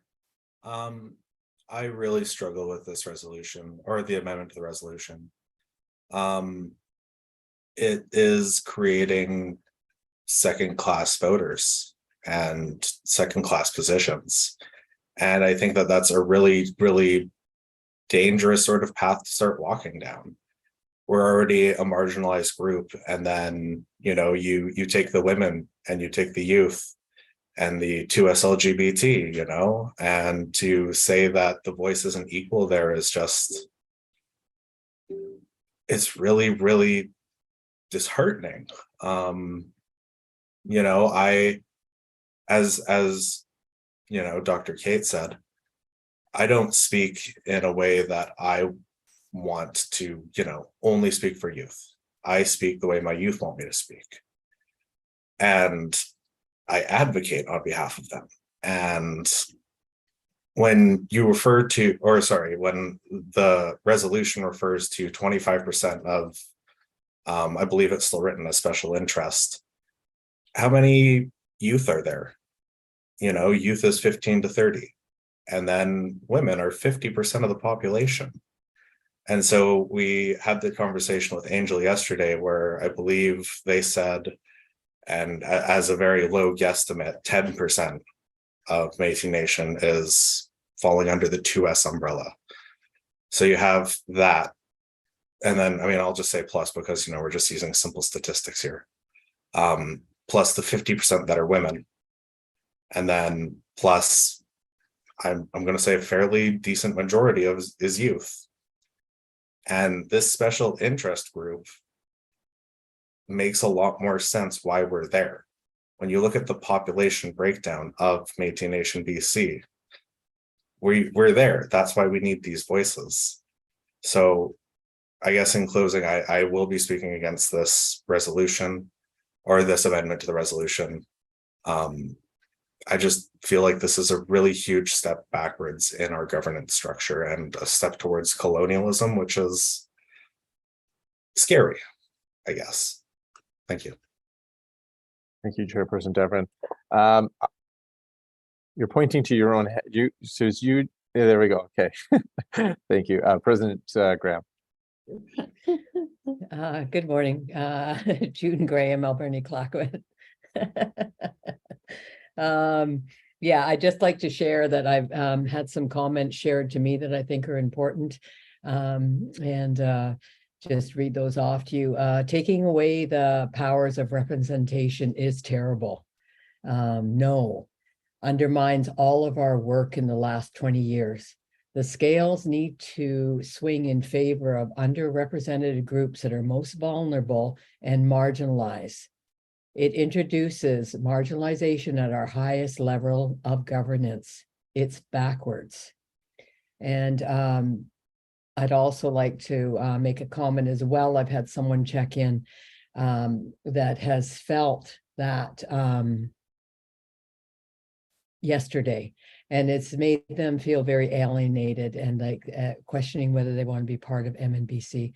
So once again, I caution us to remember we're talking about our people. We're not talking about a special interest group or something or other. I just want us to be mindful of that. Thank you very much. Thank you, President Graham. Vice President Norquay. Yes, Alex Norquay, Caribou Chilcotin Métis Association. So first of all, I just wanted to let you all know that I seconded this because I thought President of the board resolution or amendment deserved to be at least talked about. I myself am not voting for it, but I just wanted to follow up with one thing. Someone mentioned earlier, well, it's a matter of power. Someone wants power. I'm going to digress just a little bit and just say, yeah, this power thing needs to be dealt with. And MNBC, as far as I'm concerned, is one of the biggest perpetrators of this. We've had at least 4 or 5 MNBC meetings in our town that we, the community, knew nothing about. So yeah, don't talk to me about power. It's being abused right now. So thank you. Thank you, Vice President Norquay. Are there any other members that wish to speak to the amendment?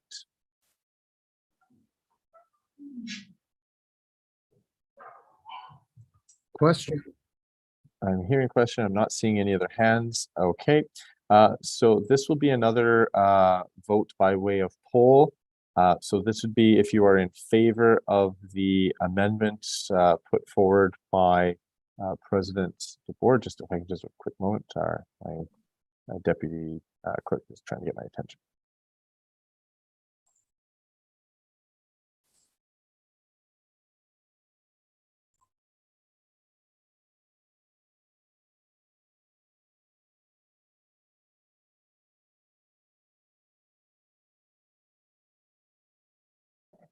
Okay. All right, thank you very much.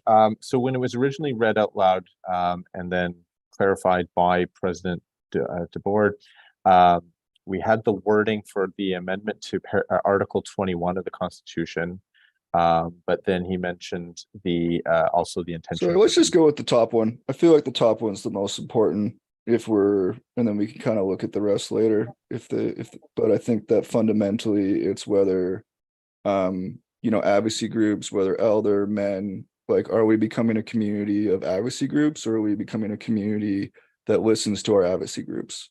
Because when I hear that 50% are women, and it's like, that's true, right? But I also represent all the women on my community. My entire board is women, right? And so it's not simply, and I really fear that if we start getting into buckets where because 50% or we kind of put quotas on this type of thing, it's simply not true, because I represent the women already, right? So to say that, this rep only does that. And so I really think that fundamentally we have to look at the top. And, when you talk about like power dynamics. President, sorry to interrupt. Yeah, no, I appreciate that. And I appreciate you confirming whether or not whether it was Article 21 or 60.5 as well. And you've clarified, so we'll remove 60.5 because it was the Article 21 that we had read in earlier, and certainly that Vice President Norquay seconded. And so I just wanted to make sure, and if you're content with not including that second portion, then that's great. We will proceed then with the vote. So if you are in favor of the proposed amendment brought by President Board reflected in the change here on screen, you will vote in favor. If you are opposed, obviously opposed, and any abstentions will be recorded as well. It will be way of a poll, and the majority is required to pass it. So when Deputy Clerk is ready, there we go. Please enter your votes, and we will record the results shortly.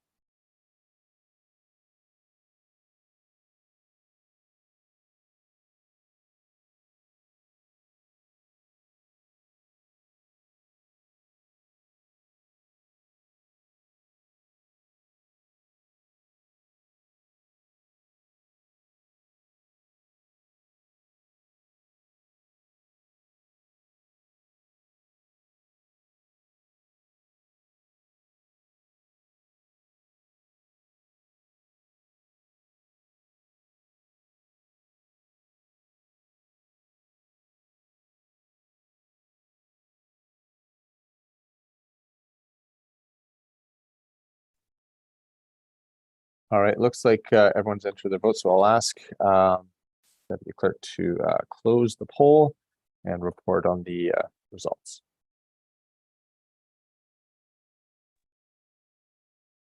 So this is on Resolution 7, the amendment regarding weighted voting. There are 3 votes in favor, 32 opposed, and 2 abstentions. Thank you. So that amendment failed. So we are back to the original resolution from Métis Nation Greater Victoria. I do see a hand, and I will recognize President Keith. Yeah, I just wanted to speak in support of this resolution.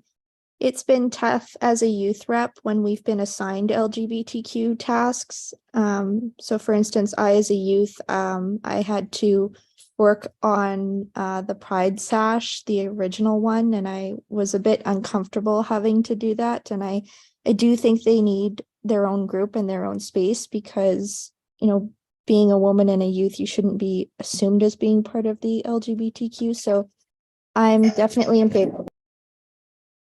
Thank you, President Keith. President Allard. Yeah, hi, David Allard, Salmon Métis Association. I support this resolution.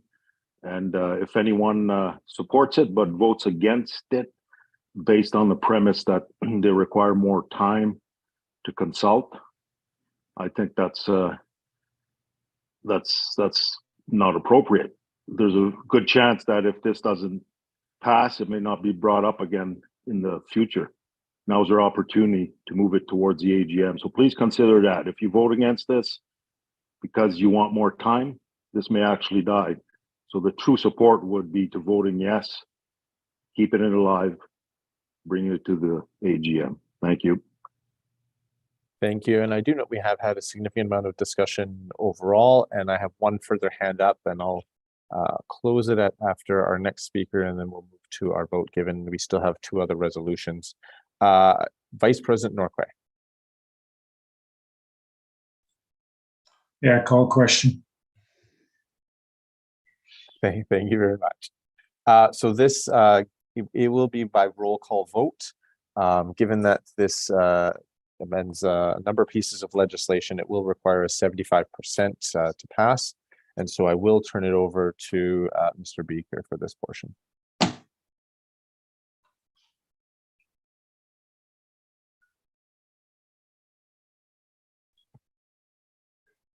Okay, we will start at the top. Tom Adams. Abstain. David Allard. Yes. Caitlin Bird. Yes. Joy Bremner. Without prejudice, no. Ron Karan. I'll abstain. Bernadette Chaboyer. No. Nicole Corson. Yes. Sean Daverin. Yes. Louis DeJager. Yes. Sylvia DeRoche. Abstain. Mark DeBoard. No, in its current format, no. Dr. Kate Elliott. Yes. Alicia Fernando. No. Sorry, repeat, please. No. Thank you. Monica Fisher. Yes. Deborah Fisher.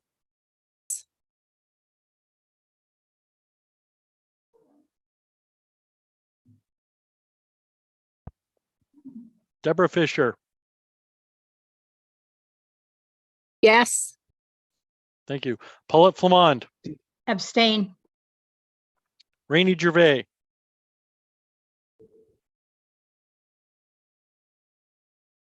Abstain. Dean Gladue. Yes. June Graham. Yes. Patrick Harriet. Abstain. Susie Hooper. No. Sean James. No. Jamie Lee Keith. Yes. Anthony Creelo. Yes. David LaFontaine. Yes. Peter Lang. Yes. Richard Lewis.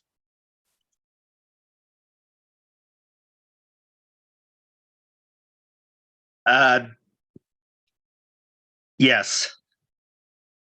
Tyler Massey. Yes. Betty Ann McDonnell.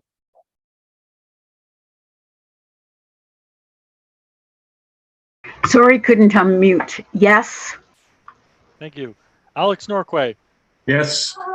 Peggy Alansky. No. Jenny Paquette. Yes.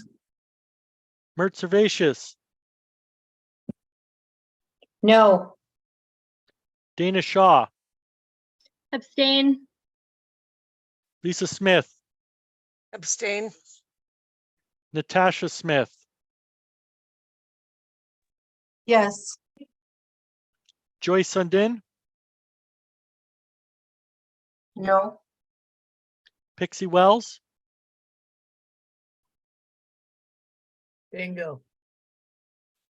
Thank you. You'll have to bear with me one quick second. I'm going to have to consult the MNGA Act before I give an announcement. Sorry, John, can I just change my vote before it goes to account? Hasn't gone to account yet. I'd like to change my vote. Okay, what would you like it to be recorded? Yes. Thank you. Please hold.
Thank you. I had to consult how votes were calculated and the threshold that we needed.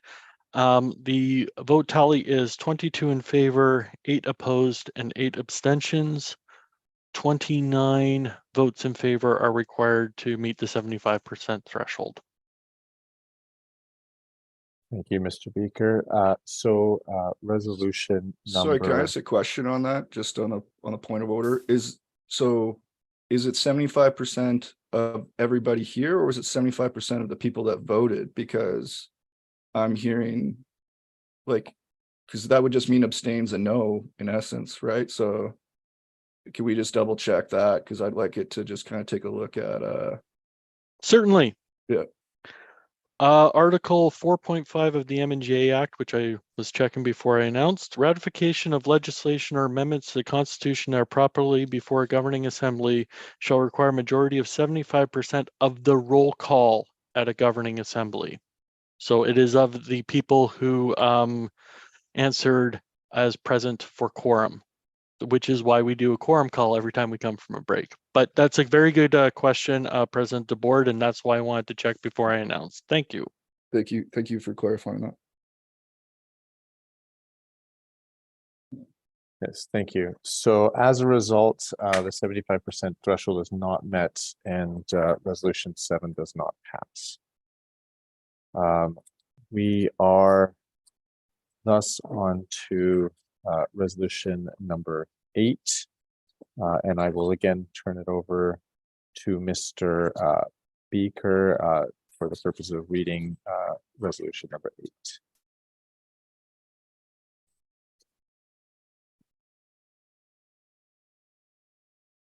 Mr. Beaker.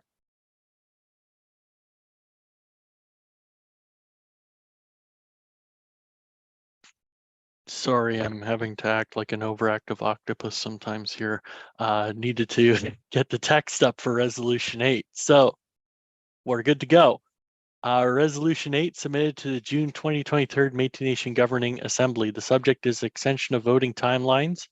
The legislation affected will be the Electoral Act. This is submitted by the Electoral Act Committee to the MNGA clerk on February 1st, 2023, and will require a 3/4 majority for approval. Whereas mail-in ballot voting is one of the options for Métis citizens to cast their votes, and the length of time for receipt and return of mail ballots can be affected by a variety of issues, many of which are beyond the control of MMBC. Citizens have expressed concerns regarding the tight turnaround time for mail-in ballots to be received and returned. It is in MMBC's interest to have as many citizens vote as possible, and short timelines to return mail-in ballots may deter people from voting. And approval of this resolution will give electors an additional week to return their mail-in ballots. Be it resolved that in Article 8.2 of the Electoral Act, strike number 40 and insert 45 in its place. In Article 9.1, strike the word immediately and insert the day after the close of nominations at the end so that the article will read, If only one candidate is nominated for any one office at the close of nominations, the chief electoral officer shall declare that candidate acclaimed to office the day following the close of nominations. And in Article 11.1, strike the number 7 and insert 5 in its place.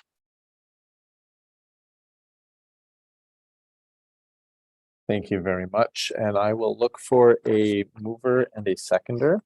You can just raise your hands.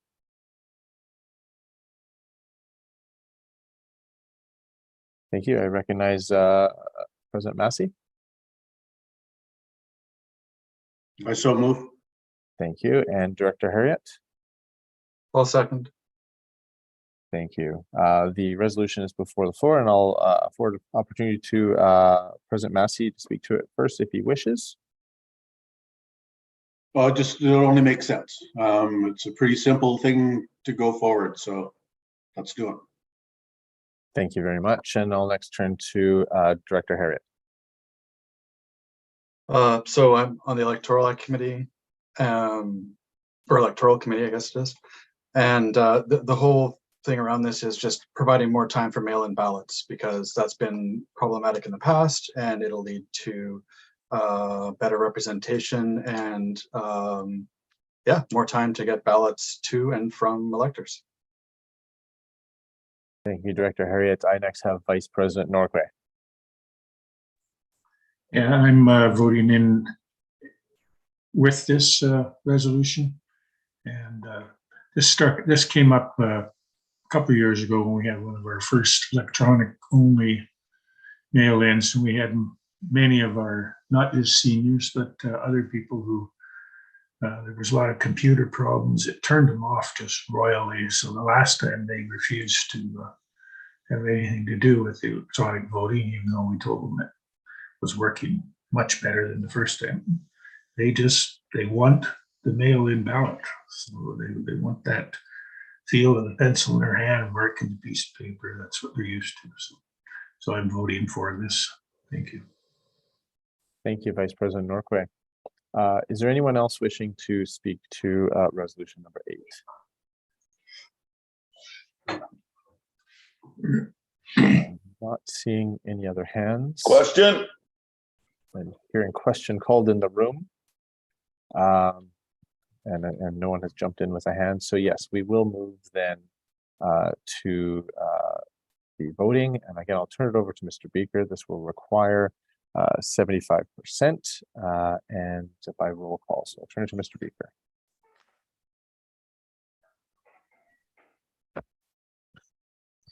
All right, we're going in reverse order. Pixie Wells.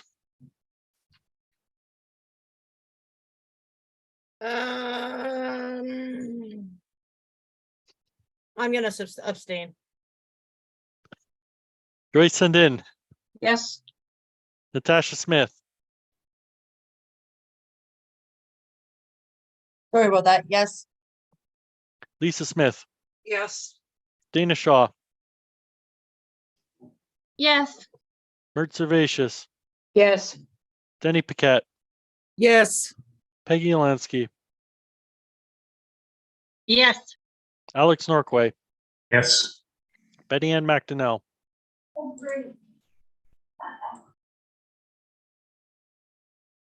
My apologies again. Yes.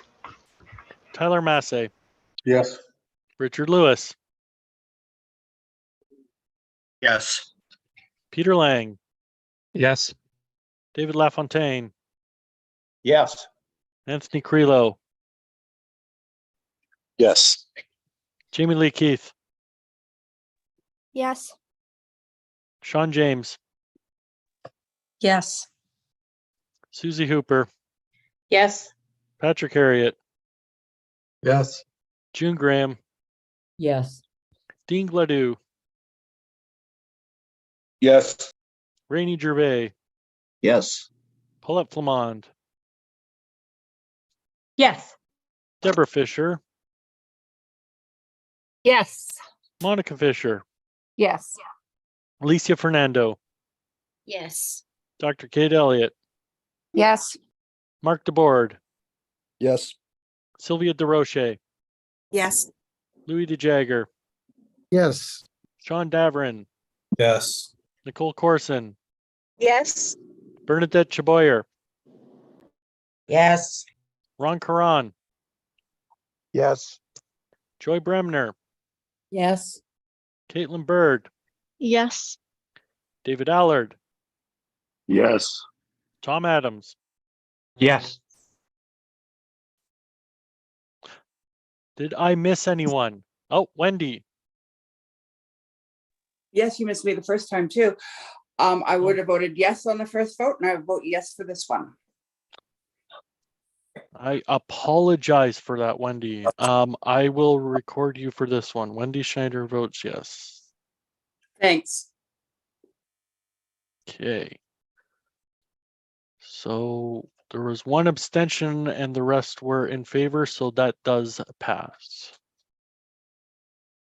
Thank you, Mr. Beaker. So resolution 8 passes, and we'll move right on to resolution number 9. Once Mr. Beaker is ready, we'll have it added to the screen, and he will read through resolution 9.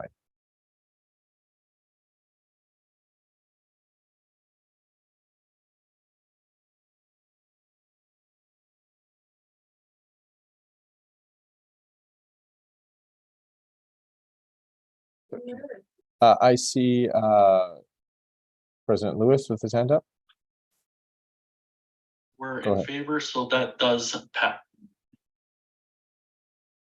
So, Thank you, Mr. Speaker. As the person who submitted this resolution, I would like to add a bulletin on after the be it resolved that.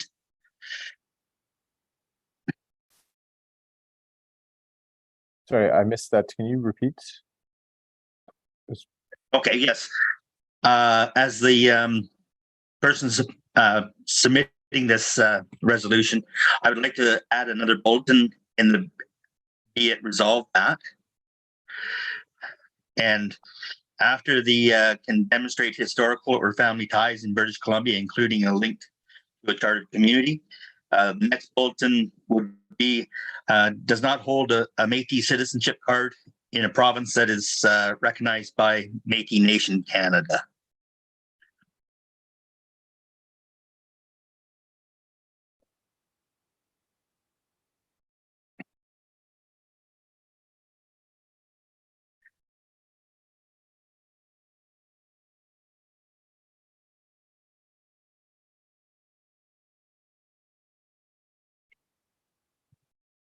I'm sorry, I don't know if we typed in MNC. You said Métis Nation Canada, or were you meaning Métis National Council, or I just want to make sure we're all clear. Métis Nation Canada. Métis Nation Canada. Or is it council? It would be MNC. Yeah, so if you're, and that's why I just want to make sure we're clear. So if it's MNC, from which we are, MNBC is a governing member, it would be Métis National Council. Okay. And I just want to make clear that that's what you're attending. Yeah, no, thank you. Yeah, so we'll spell that out. Thank you very much. With that from the submitting community, I will next turn it to Mr. Beaker to read through, unless I do see a hand. President Smith, is it a point of order? Or are you just... Sorry about that. I wanted to be in the queue to speak to it. Sure, perfect. Okay, so I'll turn it over to Mr. Beaker first, and then we will put it on the floor to speak to. Mr. Beaker. Resolution number 9 submitted to the June MNGA. Subject is MNBC citizenship for Métis with connections to BC living out of province.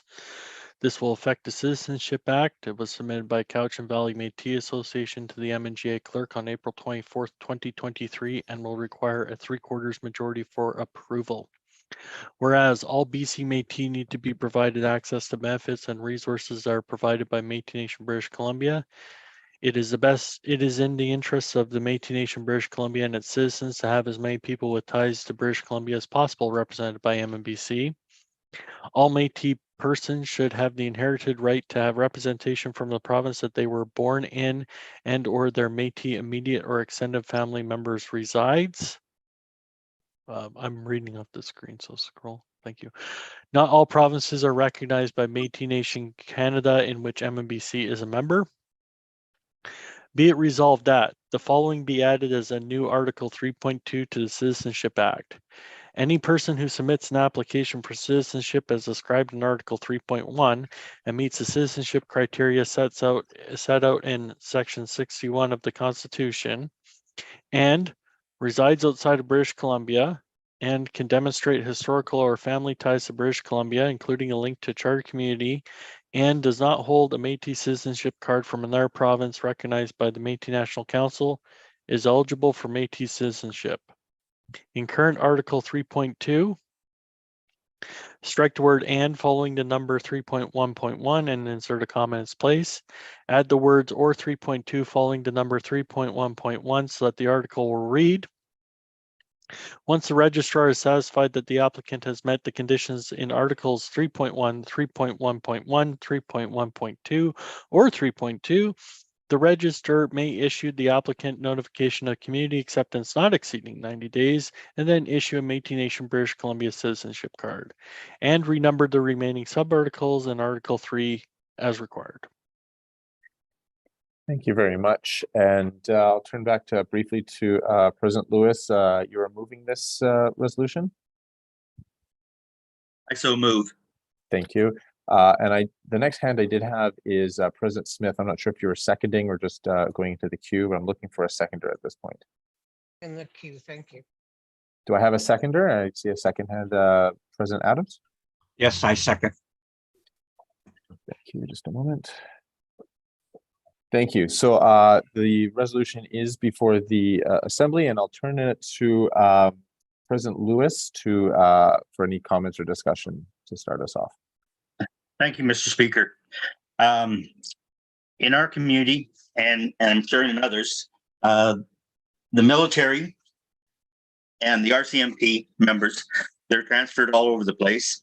And there are some provinces that don't have proper representation from NMC. And that would be like Prince Edward Island, New Brunswick, Nova Scotia. Those are the ones that come to mind. And when the members are back in those places, while they are members, under the Veterans Act, I believe they still qualify as being a member of Métis Nation, British Columbia. When they retire, it's my understanding that, and if they stay back in those places, those provinces, they are no longer considered members because they don't fall into the category of Métis Nation, British Columbia, because they are out of the province.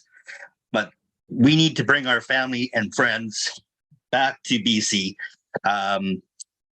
so that they can still have a home that they can call home, because they were born and raised in British Columbia, and having to leave the province to go to deployment in their jobs, and sometimes they end up staying in that province when they retire, and they still cannot get that representation. Example is an RCMP member is back in Nova Scotia, and he's been deployed. That person's been deployed at the 3 different provinces, and his life is now in Nova Scotia. Nova Scotia does not have they do have a community, and but it's not part of MNC. And the person is from British Columbia, grew up in British Columbia, and so what we're looking for is that they can be represented from the province that they were born in and have historical history in. Another example is a military person were sent to Nova Scotia. They were married, and that person has since come back to BC. They're living in BC. but their family has stayed in Nova Scotia. They don't have proper representation. That person in Nova Scotia, the daughter, is Métis, but they do not have proper representation.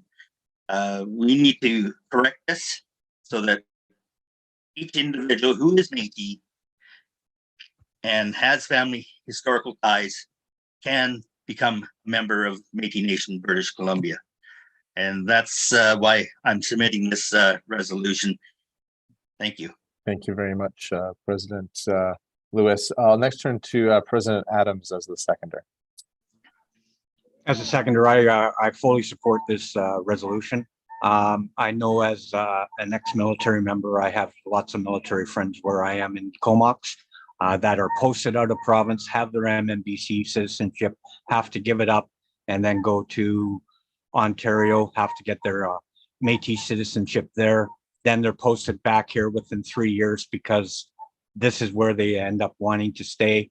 Would rather have just their MNBC membership and keep that for their 3-year stay in Ontario, but are not allowed, have to come back, reapply. So it just is making an undue hardship on our registry of Oh, no, she didn't. She's there. completely redoing all these citizenships at all times. So I think it'd just make it easier if, especially with our military and our RCMP members, if they're posted out of province, are wanting to come back or wanting to stay an MNBC member, that they be allowed. Thanks. Thank you, President Adams. I next have President Smith. Thank you so much for putting this resolution forward. I can see this not just having an impact on military or RCMP members, but also other family members that may have moved out of province for work. I have my youngest brother lives in Seattle, and he has 2 boys, and of course they're not eligible to be MNBC members, so this would also work for them as well. I have a concern about just saying MNC being a member of another governing member of MNC, because that would not cover MNF. So I would like to see maybe something changed on that, and just perhaps say, I can't see where it is right now. Thank you. So this would just be applicable to Ontario, Alberta, Saskatchewan. However, it wouldn't capture Manitoba Métis Federation. So I'm wondering if we should just state any other provincial Métis organization or nation.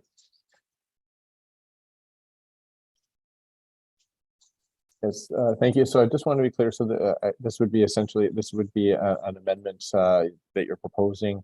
And so if we can just keep you on there, President Smith, so we can capture this.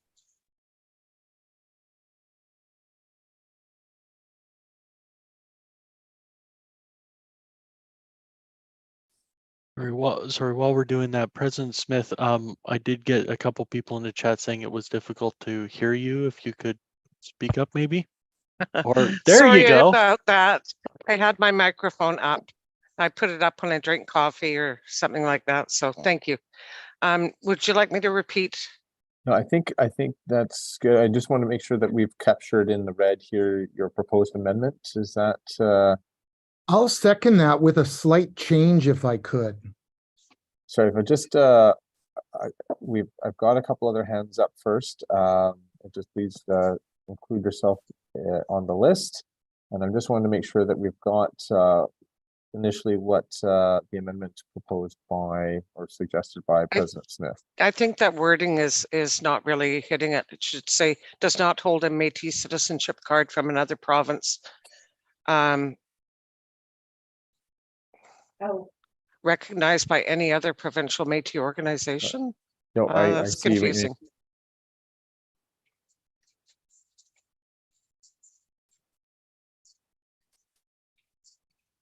And I'm a bit uncomfortable with the word organization. It should probably be, I don't know, nation or organization.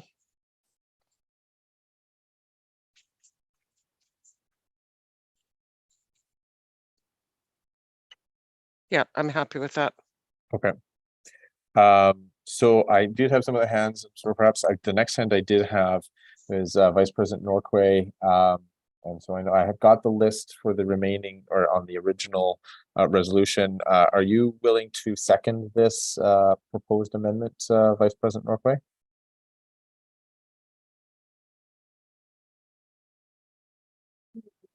You're muted. I'm not sure if you've started talking, so I can't see your.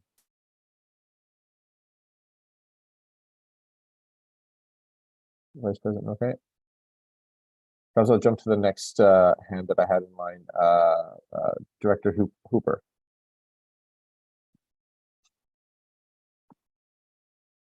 So thank you. Yeah, lots of questions came up on this resolution, and Sorry, Director Hooper. I'm looking for a seconder at this point for the proposed amendment. So, Alex Narkwa here. Do you hear me, Dave?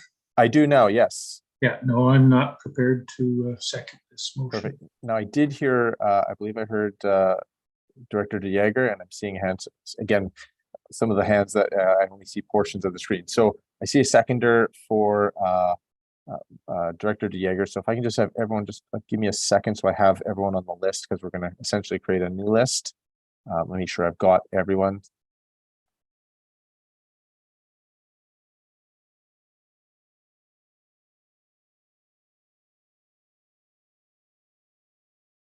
Thank you. So I do have a mover, President Smith. So if I can have everyone else lower your hand, I do have everyone's name included.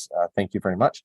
And then so now we are speaking on the amendment here that's in the red before us, passed or brought by or moved by President Smith, seconded by Director De Jager. So is there anyone wishing to speak to the amendment? David, it's Alex Narkwa here. I didn't get a chance to respond to this resolution yet. I was just helping out with the. No, I appreciate you're at the top of my list when we get back to the original resolution, as are Directors Hooper and others that had their hands up. So no, I do appreciate that. Thank you. Yeah, so if there's anyone wishing to speak to the resolution, so the changing of the wording here proposed by President Smith, please raise your hand. Yes, President Lewis. I agree with the changes. I'm just wondering that if President Smith wanted to make sure that that the card holders, or the provinces, I should say, would not be recognized as part of NMC, such as Nova Scotia, because Nova Scotia does have a card, and they have a community, but they are not represented by MNC. So I don't know if President Smith was thinking along that lines as well, and it was just missed. So I'll turn it to President Smith. My understanding is that and the concern that she had raised, or the example she raised, was Manitoba Métis Federation, which is also not a part of the Métis National Council, and so ensuring that essentially any other provincial Métis Nation organization, which would capture MMF, for example, would also capture the community or the nation in Nova Scotia, would be captured by this. So I don't see President Smith, but if you wanted to respond just to ensure that. Sure, and you captured that correct. I just didn't, as MMF is no longer part of Métis National Council, that they would be excluded if we just said Métis National Council. And I think it's important that we capture that, because currently MMF is signing up people from anywhere basically in the world right now. So that would be something I would be concerned about if MMF was not included in this, saying that you do not hold a citizenship card from any other provincial Métis Nation or organization. Thank you. President Lewis, does that answer your question? Yes, it does. Thank you, Mr. Speaker. Thank you. Thank you, President Smith.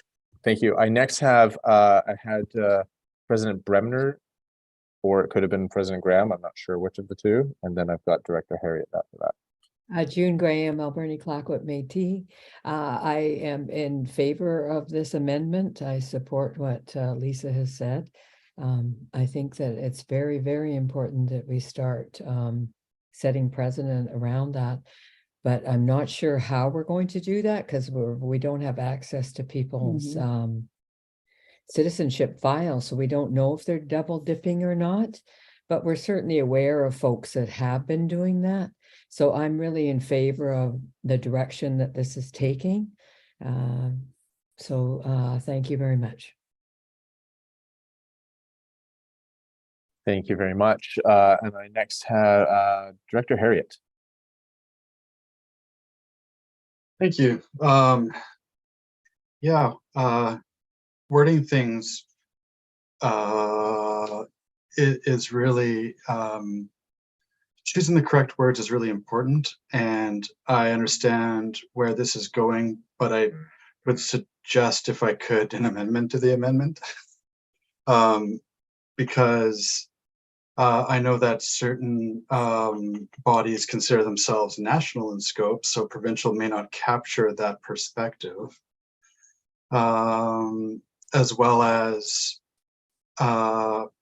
provincial Métis government. I think Métis like nation is a bit of a misnomer, like Métis government or organization. Sorry. Sorry. So you kind of see where I'm going here. So I think my recommendation or my amendment to the amendment would be any other representative Métis government or organization, to sort of broaden that and sort of try to dial it in a little bit better. Does that make sense? No, I understand where you're going with this. I think we're just going to get the wording, and perhaps so I'll just have President Smith come back on just so that we get the wording that we can. This may be something that might be that you might agree with as the mover, and we'll look at the seconder as well. Yes, I'll agree to this. Thank you for catching that, Patrick. So I'll ask Director Harriet and President Smith, is this the changes here represent those concerns or correcting those concerns?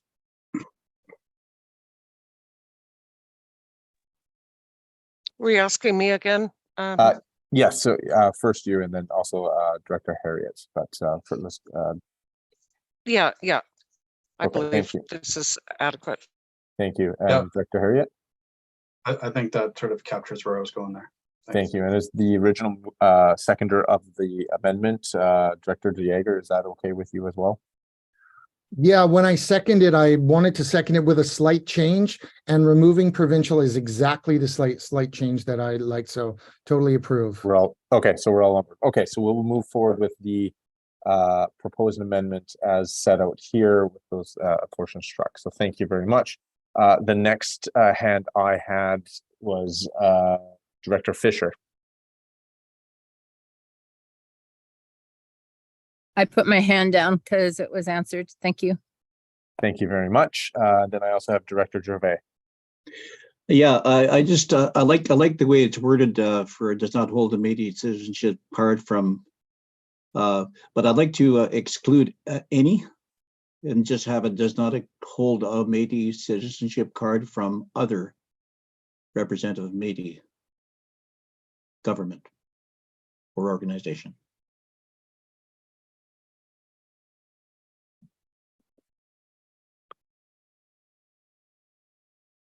Just give me a moment. Director Gervais.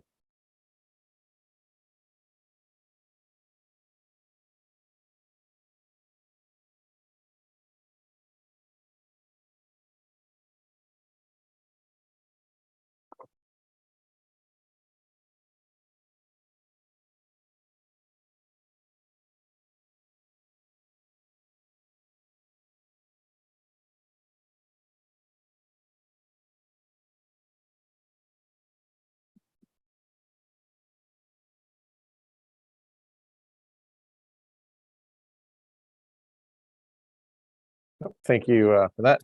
And so essentially, and we'll look back to Lisa and Patrick and anyone else, is there any concern with the removal of the word any? And I'm open to anyone else as well, because essentially this would be a unanimous consent type of change. But I just I'm have fine. a quick question. Sorry, if that's all right. If you, I'm fine with that. thank you, Director Harriet and DeJager. I'm fine. Thank you. Yeah. All right, so we'll proceed essentially by way of unanimous consent. Now, I did hear another voice there. I'm not sure who it was. Was it President DeBoard? yeah, sorry. You just kind of mentioned on this. I'm just wondering, referring to the gentleman before talking about the Nova Scotia situation where they do give out cards, right? Is this going to now box that person out? Who's the exact person we're trying to help here? Because they would have a card. It would be a citizenship card, and it would be a Métis organization. So I just want to make sure that we're not accidentally carving them out. Thank you. The intention here would be that, so if someone had a card from a representative Métis government organization, so from anywhere else other than MNBC, that would prevent them from also being coming under this. That's how this would be set out. And I did see another hand back up. I'm not sure, Director Fisher, did you raise your hand again, wishing to? Yes, I did actually. Go ahead. So under does not hold a Métis citizenship card from other representative Métis governments or organizations, taking into account even treaty organizations.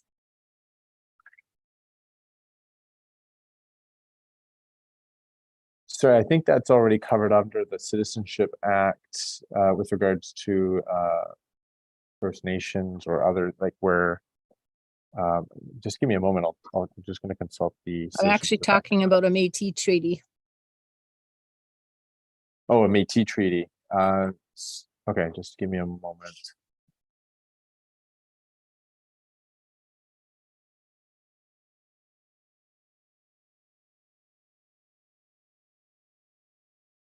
I think, and I'll certainly defer to the individuals bringing this, but given that it's representative Métis government or organization, I would expect that would cover a Métis treaty organization as well, or Métis treaty government.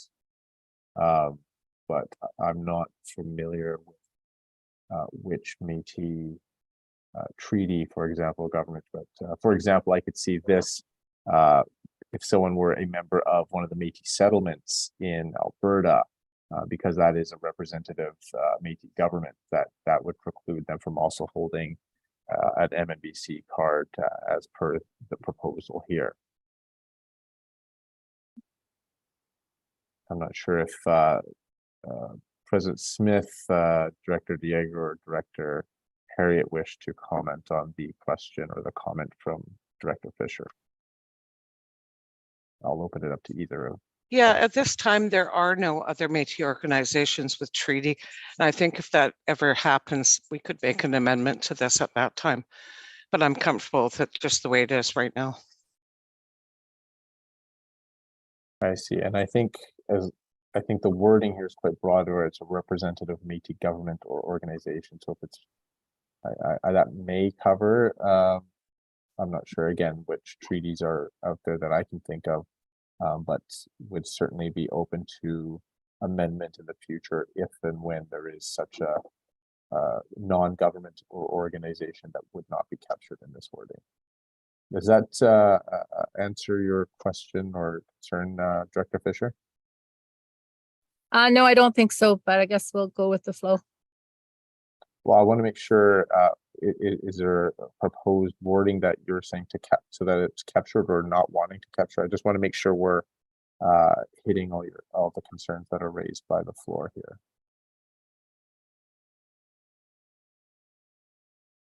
I don't know if we still need to include our organizations, provincial or federal. I think I think that was one of the concerns of removing the provincial initially from it, was that it would, this way, the way it is now captures, it would even capture international at this point. Okay. Yeah. Yeah, thank you. Thank you. I don't believe I have any, I don't see any other hands on the amendment. So what I'm going to do is we will go to the poll vote on the amendment. So this is to add the changes to this third bullet in the amendment. So if I can, this will require just a majority vote. And when the poll comes up, please answer whether you're in favor, opposed, or wish to abstain. And we'll just need a quick moment. And once it's up, please enter your votes.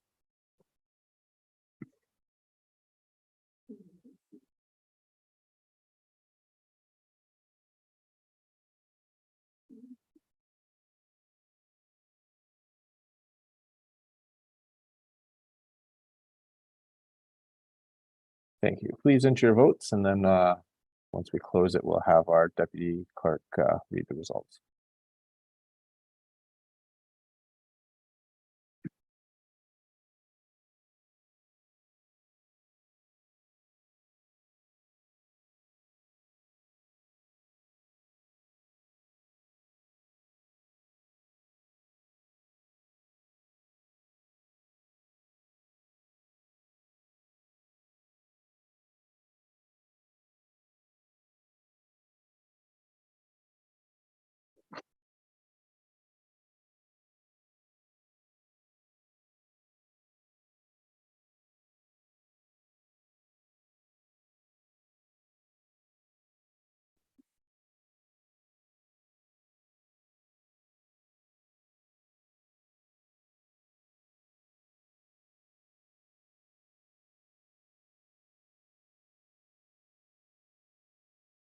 Okay, 15 seconds. Please enter your vote if you have not yet done so, and then we'll close the vote.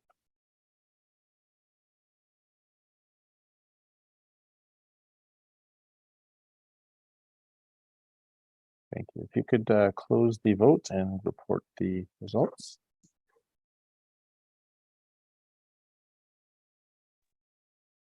On the amendment to resolution 9, there are 27 in support, 3 opposed, and 4 abstentions.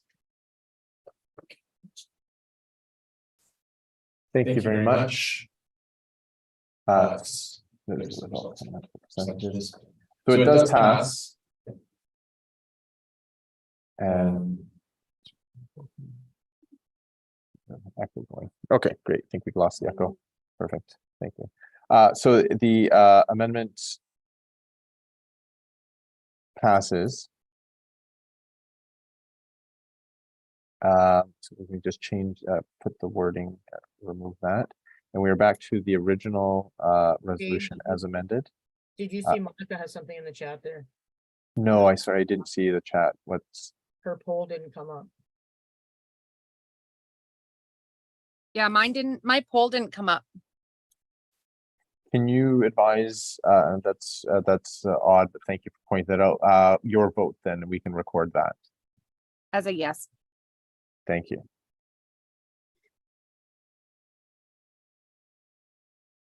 So that would be 28 in favor, 3 opposed, and 4 abstentions. Thank you.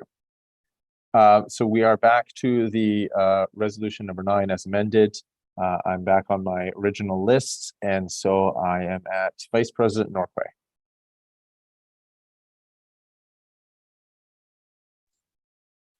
Hey, good afternoon. Alex Norquay, Caribou-Chilkoot Métis Association. At this point in time, I would vote against this resolution. I have some concerns about this. So you got someone who's living outside of BC, used in this case the military, I think trying to tug at our heartstrings here. But so they live outside of BC, but you want them to have a card. What's the difference of, I myself have a card with Manitoba Métis Federation. It gives me no rights, no benefits. It was very clear when we applied for that. So I have no chance to vote on anything over there. I get nothing out of it, other than the fact I've established my familial and my ancestral connection with Manitoba. So I just don't know where we're going with this. Like, what is wrong with people having their connection back to their original province of their family? So this just really concerns me. And like I say, that it was very clear when we applied for this, there was no chance of us getting any representation. The only way I could ever actually become a member of the Manitoba Métis Federation is actually go live and reside and establish residency over there. And then I can reapply for a proper card. These cards that we got from Manitoba Métis Federation have a special number that if you showed the card and they pulled the number up, they'd say, sorry, you're not a province citizen and you have no rights to any of this. So yeah, I just don't really understand the issue here. Thanks. Thank you, Vice President Norquay. The next speaker I have from my original list is Director Hooper. So thank you. I don't support this resolution as it is right now. I think there are way too many more questions that need to be answered or asked, not answered, asked. And we do have Colleen Hodson and Denise Yeager on board who will be able to speak to this. So I would like for them to be able to present and speak if the Assembly allows. Thank you. Sure, and just what would be is it to answer any questions, or so I know we had them on if there was any questions or anything like that. Is that I'm just trying to think the purpose of having them speak do you wish them to speak at this time? Yes, please. Okay. Sure. I just having a question because I know with, for example, we had Angel from yesterday because they were Angel was integral in the preparation of and the drafting of the resolution and was an explainer. I believe this resolution came from Cowichan Valley AT Association. But if there's issues that are seen by the registry that may assist, then certainly that would be helpful to have that information. So perhaps I can turn to, sorry, who is it? It was Colleen and Denise that were on. So perhaps I'll open the floor to Colleen Hodson. Thanks, Dave. So yeah, absolutely. So just a question and a point of clarification for this resolution. The way it's written, like, because we have operational processes within the Ministry of Citizenship Registry that address military and RCMP being deployed outside of the province and continue to be citizens and are very much citizens. And when they move back or they never lose their citizenship, we don't archive them like we do for somebody else. But so I'm not sure in this resolution if this is speaking specifically. I've heard a lot of talk about military and RCMP, but from what I'm reading, this is everybody. So it's not just military and RCMP, it's everybody or anybody actually in the world.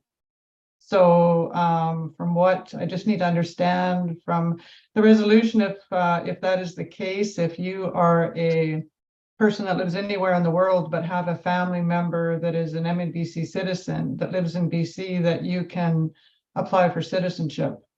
So I don't know that that's actually been discussed, because if this is more about a sense of belonging to the nation and to your Métis community, that doesn't change for anyone that moves outside of BC that's an MNBC citizen. We archive them, but they're definitely connected to their family and to their chartered community. That is not us. We're strictly just a residency clause necessary to apply for MNBC citizenship.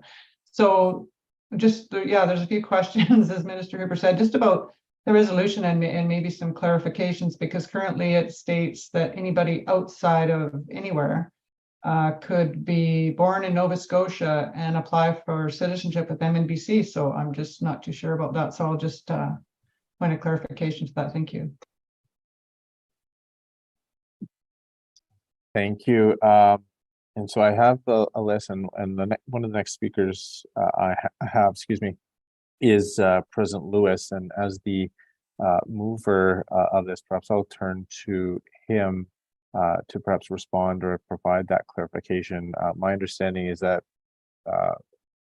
President Lewis was using military members and RCMP members as examples.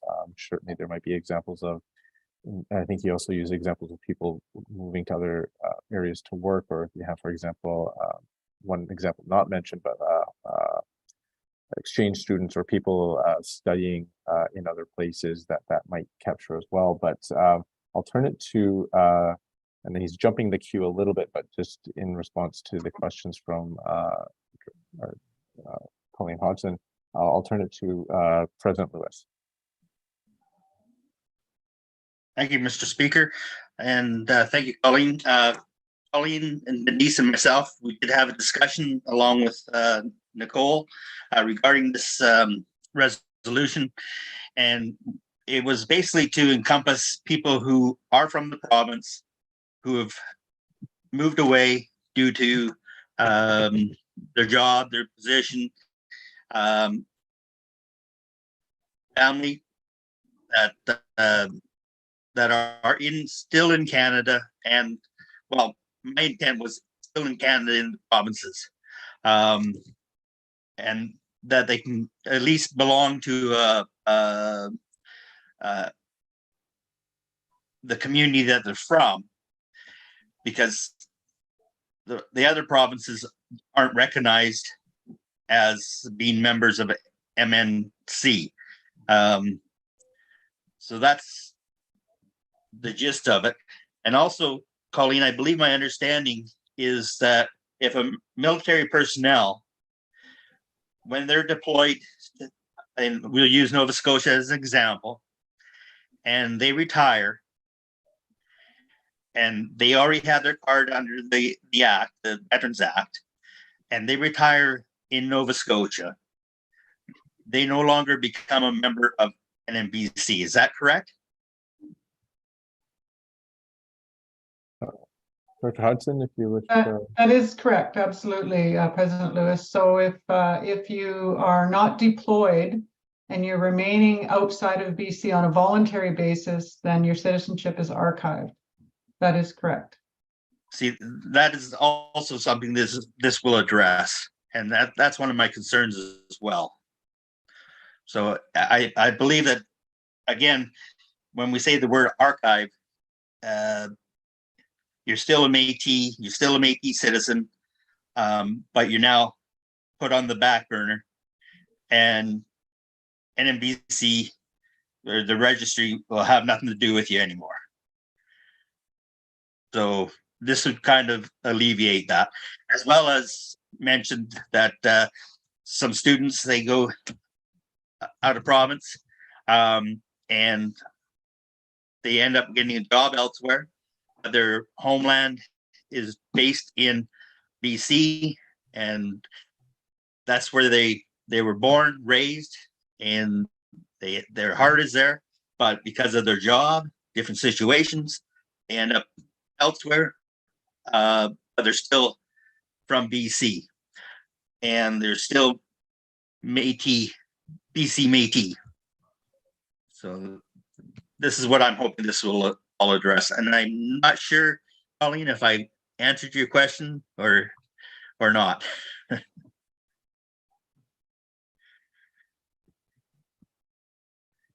Thank you. I'm looking at the time. I know the original agenda said till 12. I'm certainly content to sitting a bit longer. I have, if I just have a quick moment, just making sure I've got all the names. I'm gonna cut the names off on the ones that I have now on my list. I will let you know who I've got on my list, just to make sure I've got everyone. I have either Joy Bremner or June Graham, can never tell, followed by Chairperson Davrin, Director Dieger, President Caron, President James, President Fernando, President Byrd, Director Harriet, and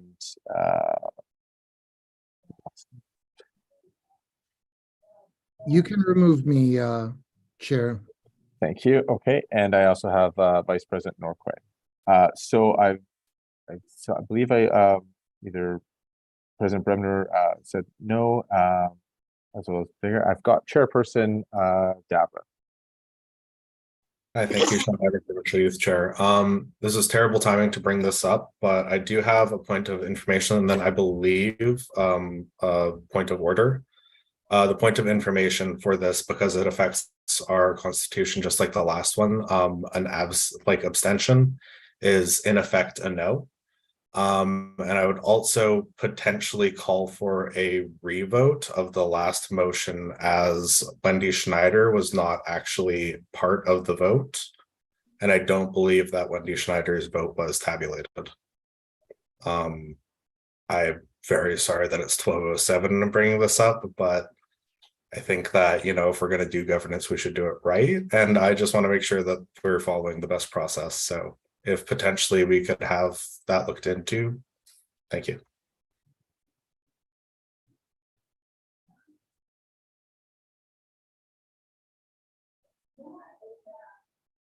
Thank you for that. And I do note your hand had been up for quite a period of time, and so waiting patience. So I have no problems with the timing of the point of order or point of information. I'll turn it over to Mr. Beaker with regards to that. Thank you, Mr. Speaker. This exact issue was brought up by somebody else through an email channel on this. First off, if any vote is missed when there is a roll call, it is imperative that that the missed vote be vocalized immediately. And I appreciate that there were attempts to do so, but it is important to do that. The other thing is that, and I did look up if this matter is something that could be brought in for a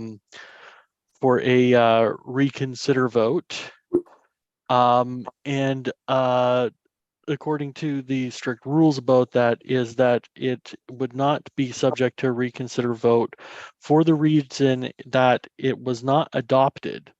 So the resolution as put forward can be brought forth at a subsequent MNGA. You use reconsider votes in the case that something is adopted and you want to bring it back, because this is not something that we would be barred from bringing back, and I would appreciate if. Thank you. Because it could be brought back at a subsequent MNGA for further consideration, by the strict reading of the resolution, or sorry, for reconsider, it would not be considered proper. All of that being considered, if it is the will of the Assembly to have a revote on this, we would have to have somebody who voted in favor of Resolution 7 move for a reconsider of a vote. We would then have a vote to either reconsider it or not. And if there is a vote to my apologies, some people are not on mute, so thank you. If somebody wanted to bring forth a motion to reconsider, we would have to confirm that they voted for the resolution then. And if the MNGA wants to reconsider the vote and that vote passes, then we can reconsider the vote. Thank you. So would I then be able to say Sean Davern, I so move? When there is no other business pending, yes, you could. Okay, thank you. So essentially, once we've dealt with this resolution as amended, then we can that can be raised. Lovely, thank you. Thank you. The next speaker I had was President Kara. I don't actually support this resolution. We recently saw this influx, and it was criticized quite heavily, of the MMF kind of infiltrating British Columbia and trying to sign up members and stuff. I think in essence, we're basically opening this up where we as a nation are doing exactly the same thing. So I will be voting no for this resolution. Thank you, President Caron. I have President James next. I just need some clarification. Is this rewording protecting us with regard to MMF, or hey, let's bring the elephant in the room, past President Clara's crew, double dipping and so on, infiltrating, whatever you want to call it? We as a nation need to protect ourselves. How do we do that? Does this wording protect us? Thank you, President James.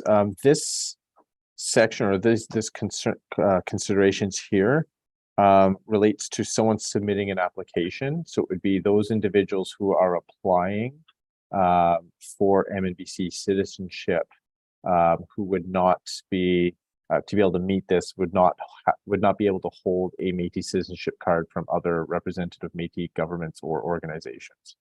So if you, for example, had someone from, let's use Manitoba Métis Federation as an example, who decided to apply for MNBC citizenship, this would prevent them from doing that because they already hold a citizenship card from another representative Métis government or organization.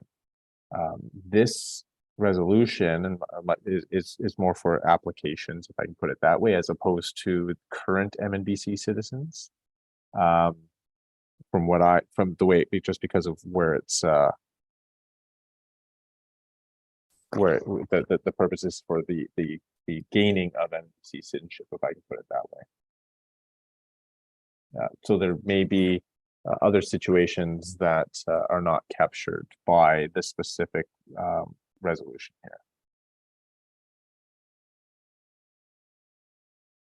here. The next speaker I had was President Fernando. Thank you, Alicia Fernando, President Tri-River Métis Association.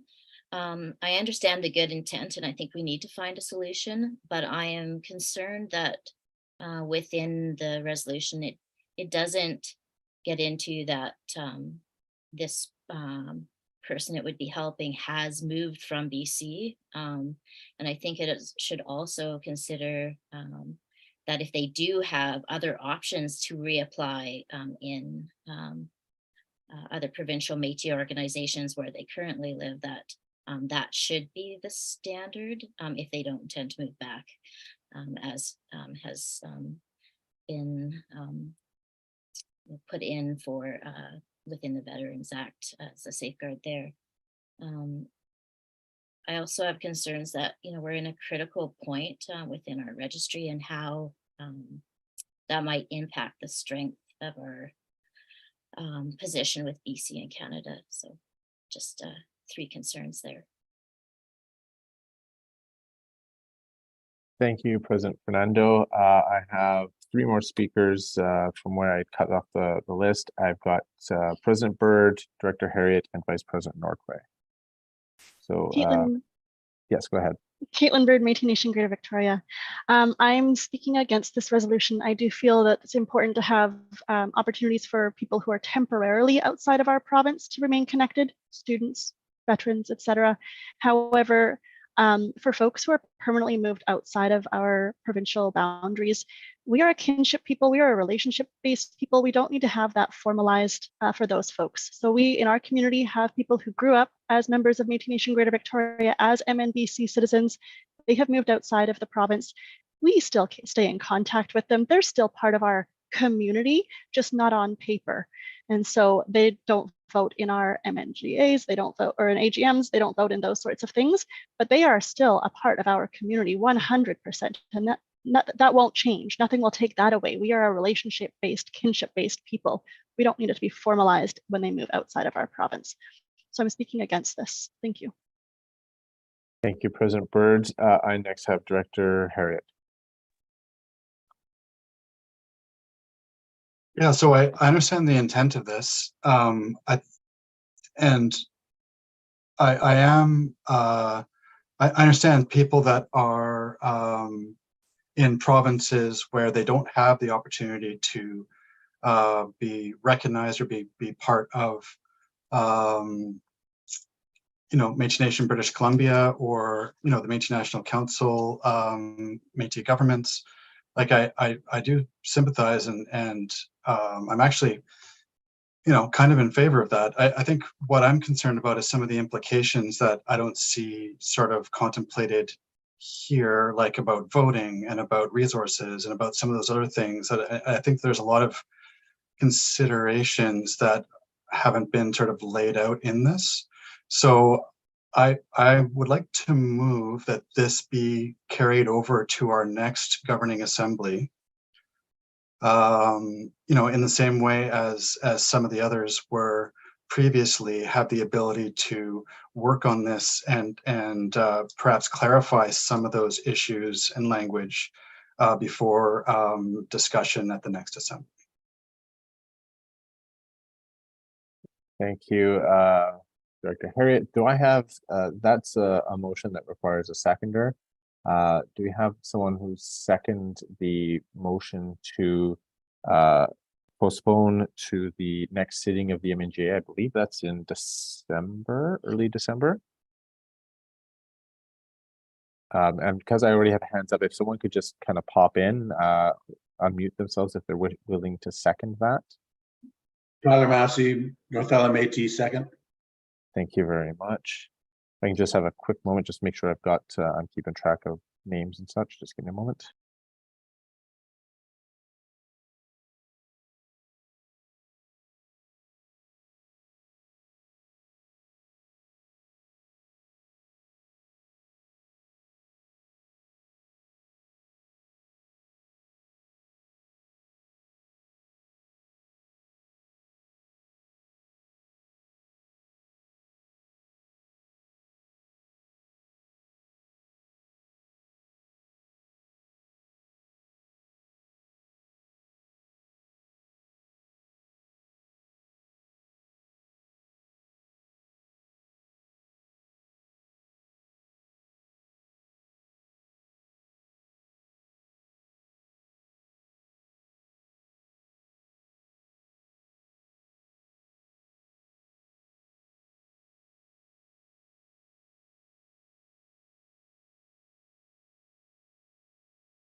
Thank you, everyone, for that. Of course, the intricacies of just making sure we're doing everything right. So normally, such a motion to postpone would not be permissible because it would be so far in advance or indefinite. But we do have a next MNGA already set, and we have those dates. So I'm going to rule the motion in order. And essentially we'll just make sure we've got the same wording that we had from the previous MNGA, so that there would be the authority for amendments or changes to happen to the resolution, as some of these, for example, some of the resolutions that were moved from March to this weekend were tweaked or changed before they came back to the MNGA. I have all the other hands that were up. If you could all please lower your hands again, because this, so this resolution or motion, sorry, does allow for debate. So I will allow, if there's any comments or on the motion to push this to the December MNGA. So if there's anyone wishing to speak to that, or if we, again, we can just get to the vote on that as soon as we're able, but certainly anyone can, if they wish to speak to the motion to postpone, please raise your hand so that I can see that and recognize you.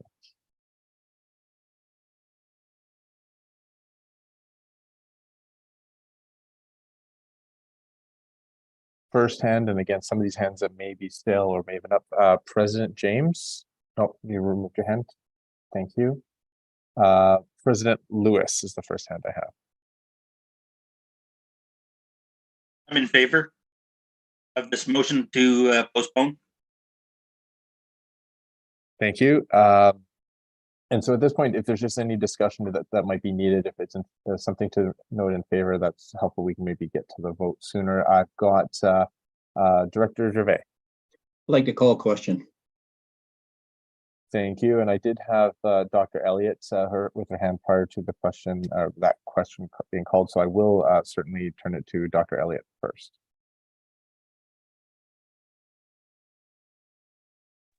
Sorry, it was a still hand. Okay, thank you. So I have her question. There are no other hands up. So this would be a motion to postpone the postpone resolution number 9 as amended to the MNGA in the next sitting of the MNGA in December of 2023.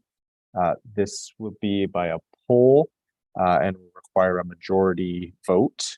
So once our deputy clerk is ready to have that, she can please add it to.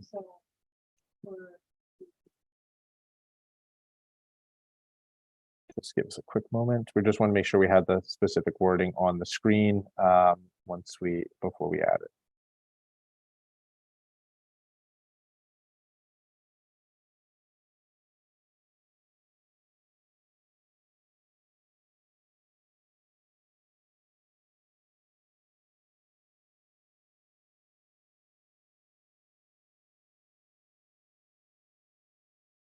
Thank you very much. So you'll see there after postponement that the Métis Nation General Assembly postponed consideration of Resolution 9 of June 2 to 3, 2023 MNGA due to time constraints, and allow for amendments to be made to this resolution prior to its consideration at the December 2023 MNGA. So essentially the same process that we had back in March for those matters that were adjourned to this weekend.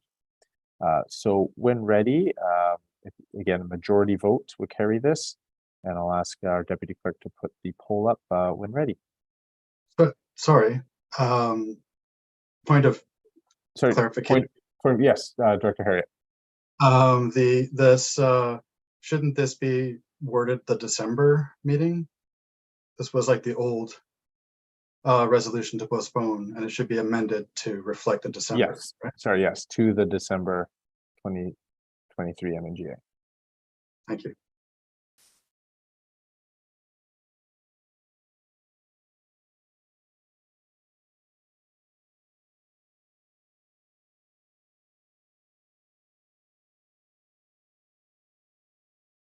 Thank you, and we're caught there, Director Harriet. Thank you. I see 2 thumbs up and a smile. Perfect. So we will put the poll up for this motion.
After. Okay, 10 more seconds. All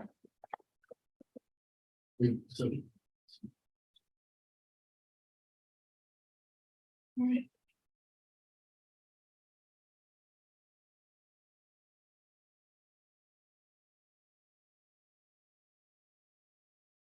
Okay, we'll close the poll and we'll deputy clerk report. So regarding the postponement of resolution 9 to the next MNGA, there are 32 votes in support, 1 opposed and 1 abstention.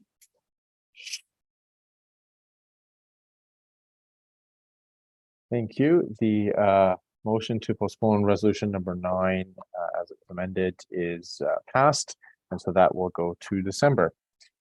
Thank you, everyone. We are at the end of our agenda.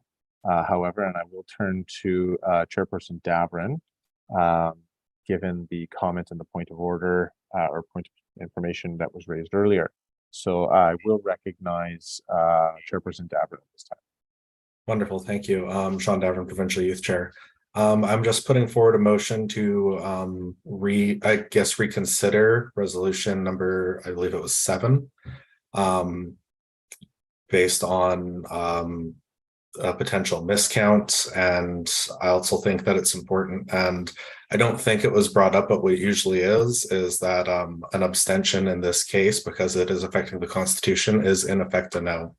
So if you're abstaining, you are saying no. And I think that would be just a point that I'd like to bring up. Thank you. Thank you. So we have a motion to reconsider. Do we have a seconder for that motion? I see a couple hands and nods, so I'll recognize President Byrd. Yeah, I second that. Thank you very much. Now, this the motion to reconsider does allow for debate if there's any wish to debate the reconsider. And the way that this would work is after any debate, there would be a vote by majority, and we can do that by way of poll for the purposes of whether or not to reconsider. And then if that passes by a simple majority, we'd be back to essentially bringing back and reconsidering the resolution, and we can go back to a vote on the original resolution 7. Yet it wasn't amended. Resolution 7, and that would go by way of, again, the roll call vote. And again, we'll make sure that we have all those individuals who I believe it was President Schneider that may have been missed in the first time. So at this time, we are at for debate on whether or not to reconsider.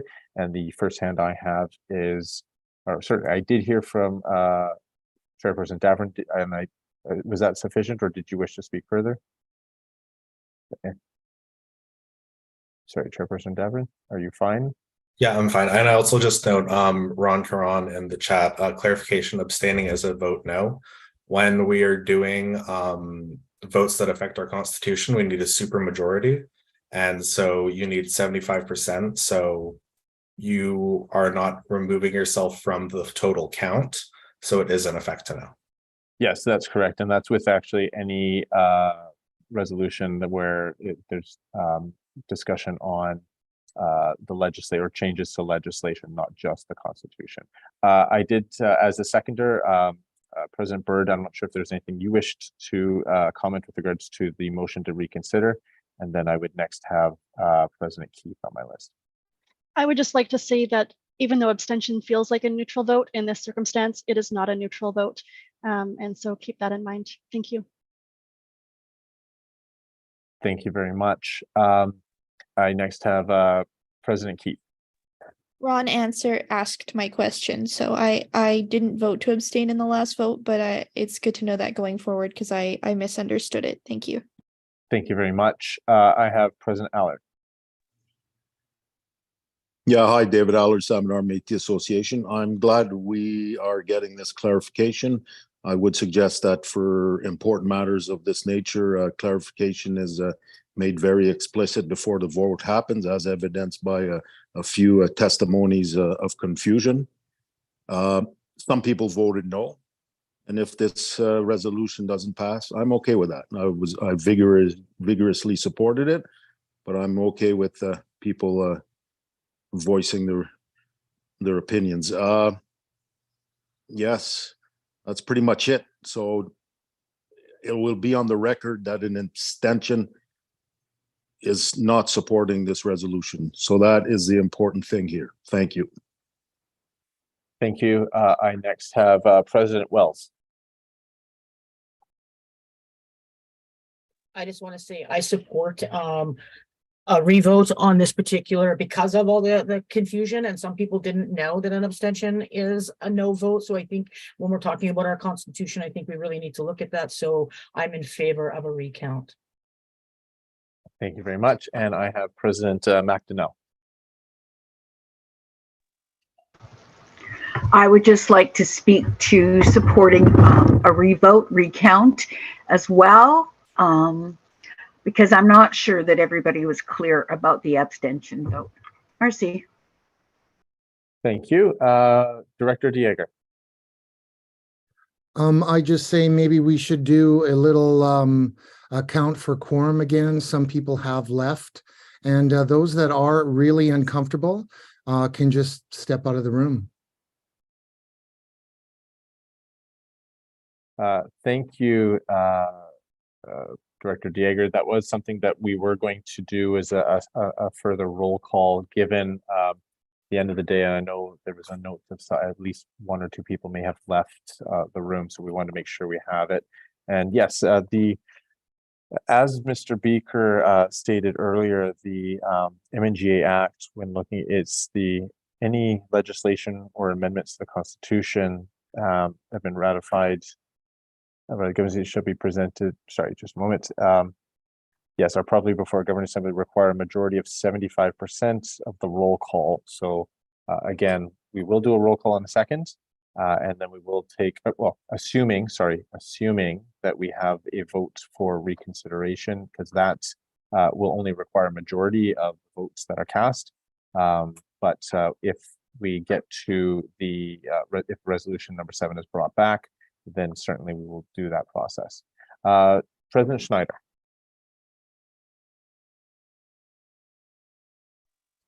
Thank you. I did try to message people that I didn't get a chance to vote, so I appreciate this very much. Thank you very much. I'm not sure which of the twins. Yes, go ahead, President Bremner. Yes, it's Joy speaking, and it's unfortunate how this is ending up. We had booked a room in a hotel, had to be out a certain time because there was an ending time to this whole thing. And with mass confusion going on, it doesn't lend much to the credibility of MNBC. And that's so unfortunate to all of us, some of it which we can be a part of the issue, right? Not just MNBC status. So in acknowledging that, it's unfortunate, and how I explain this to my community and board, I'm not sure I'm going to be able to with justification for us having a revote. Thank you. Thank you, President Bremner. And last hand I have up is President Sundin. Hi, Joy Sundin, Prince Rupert and District Métis. I'd just like to say that in abstaining, what happens is it is not, in my opinion, not a no vote. It is actually somebody is foregoing their vote or passing it up, and they're refraining from voting. So it's not a negative vote. It just is refraining from voting. I just like that clarification made. That's my opinion. And yeah, that's the way I see it. Thank you. Thank you very much. So I will move to the vote on the motion to reconsider. This is by simple majority, and we will do this by way of poll. Oh, and I see President Graham, a hand up. Just to let you know that we are on one laptop now at Serious Coffee. So however you want us to vote, Joy will be on the screen and I will be texting in. Is that all right with the chair? That I'm going to do it the other way around because it's under your name. Okay. So if your vote by the device will be recorded for your name, and if President Bremner could enter her vote on the motion to reconsider On the other way. chat. Thank you. Thank you, Chair. So there we go. We have the motion to reconsider. Please enter your vote on that. A simple majority passes.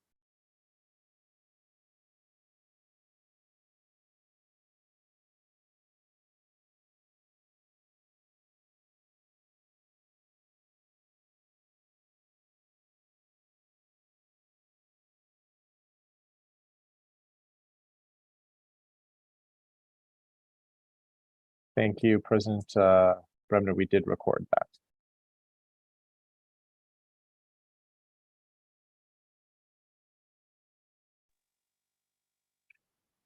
Is there a poll coming up? It's live. The poll is live. You should have received it.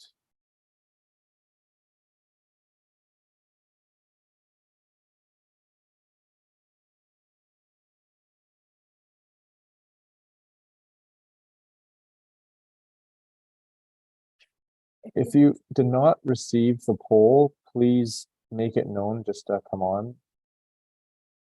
Just so I know, because I know there was I believe it was President Fisher made a comment that way. If that is the case and there's issues that way, I want to make sure that we've got this, and even if we have to do it by way of a roll call. But is there anyone who has not received the poll? Now, I do note President Allard put his vote in the chat, and I appreciate that, but I just want to make sure that we are hitting everyone, as this was part of the issue on the first round. Yeah, no poll, so voted in chat. Thank you. Dave.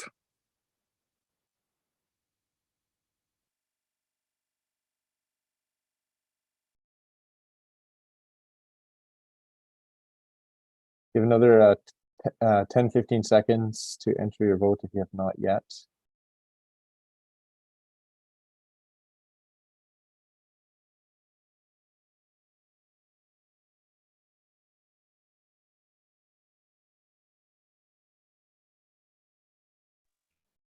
All right, we will close the poll.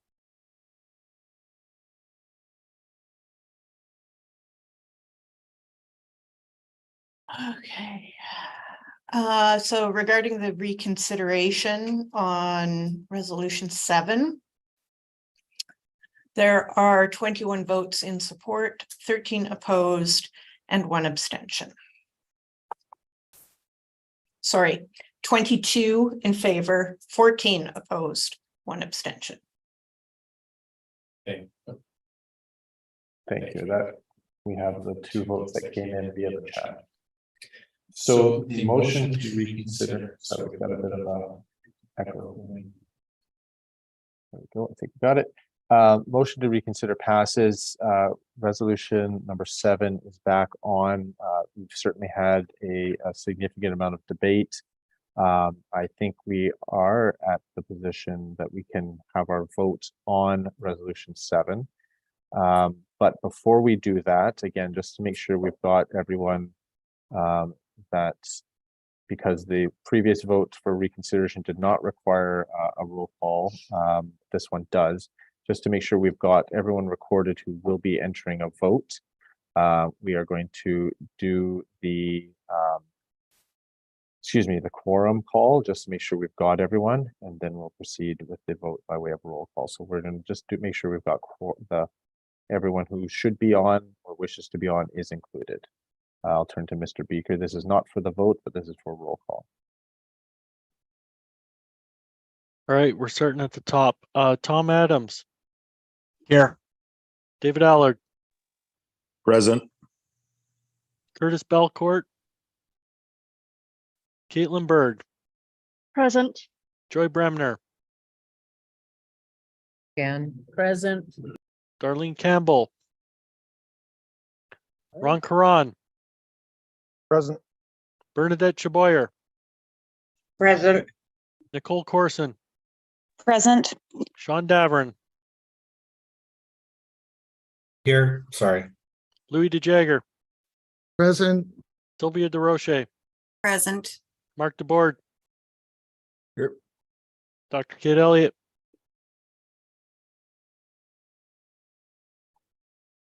Present. Alicia Fernando, Present. Monica Fisher, Present. Deborah Fisher, Present. Colette Famond, Present.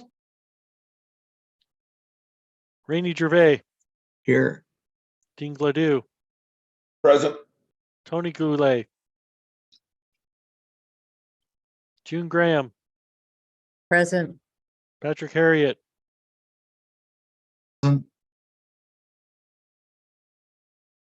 Susie Hooper, Present.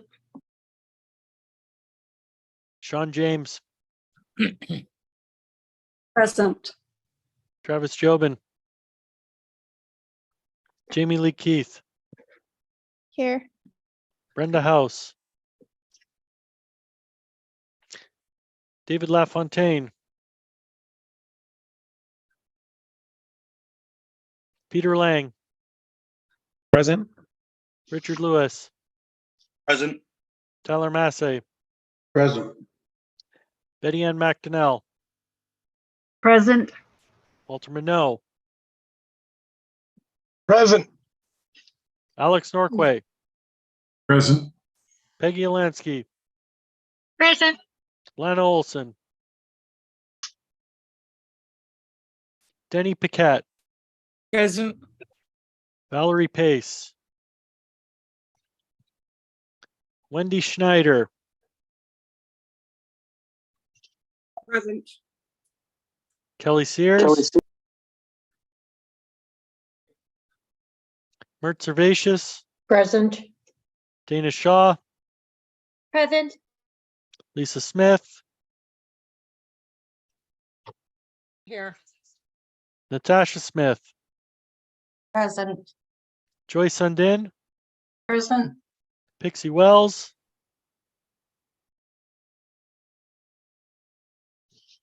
Bingo. Anthony Crelo, Here. is there anyone who has not been called who is present?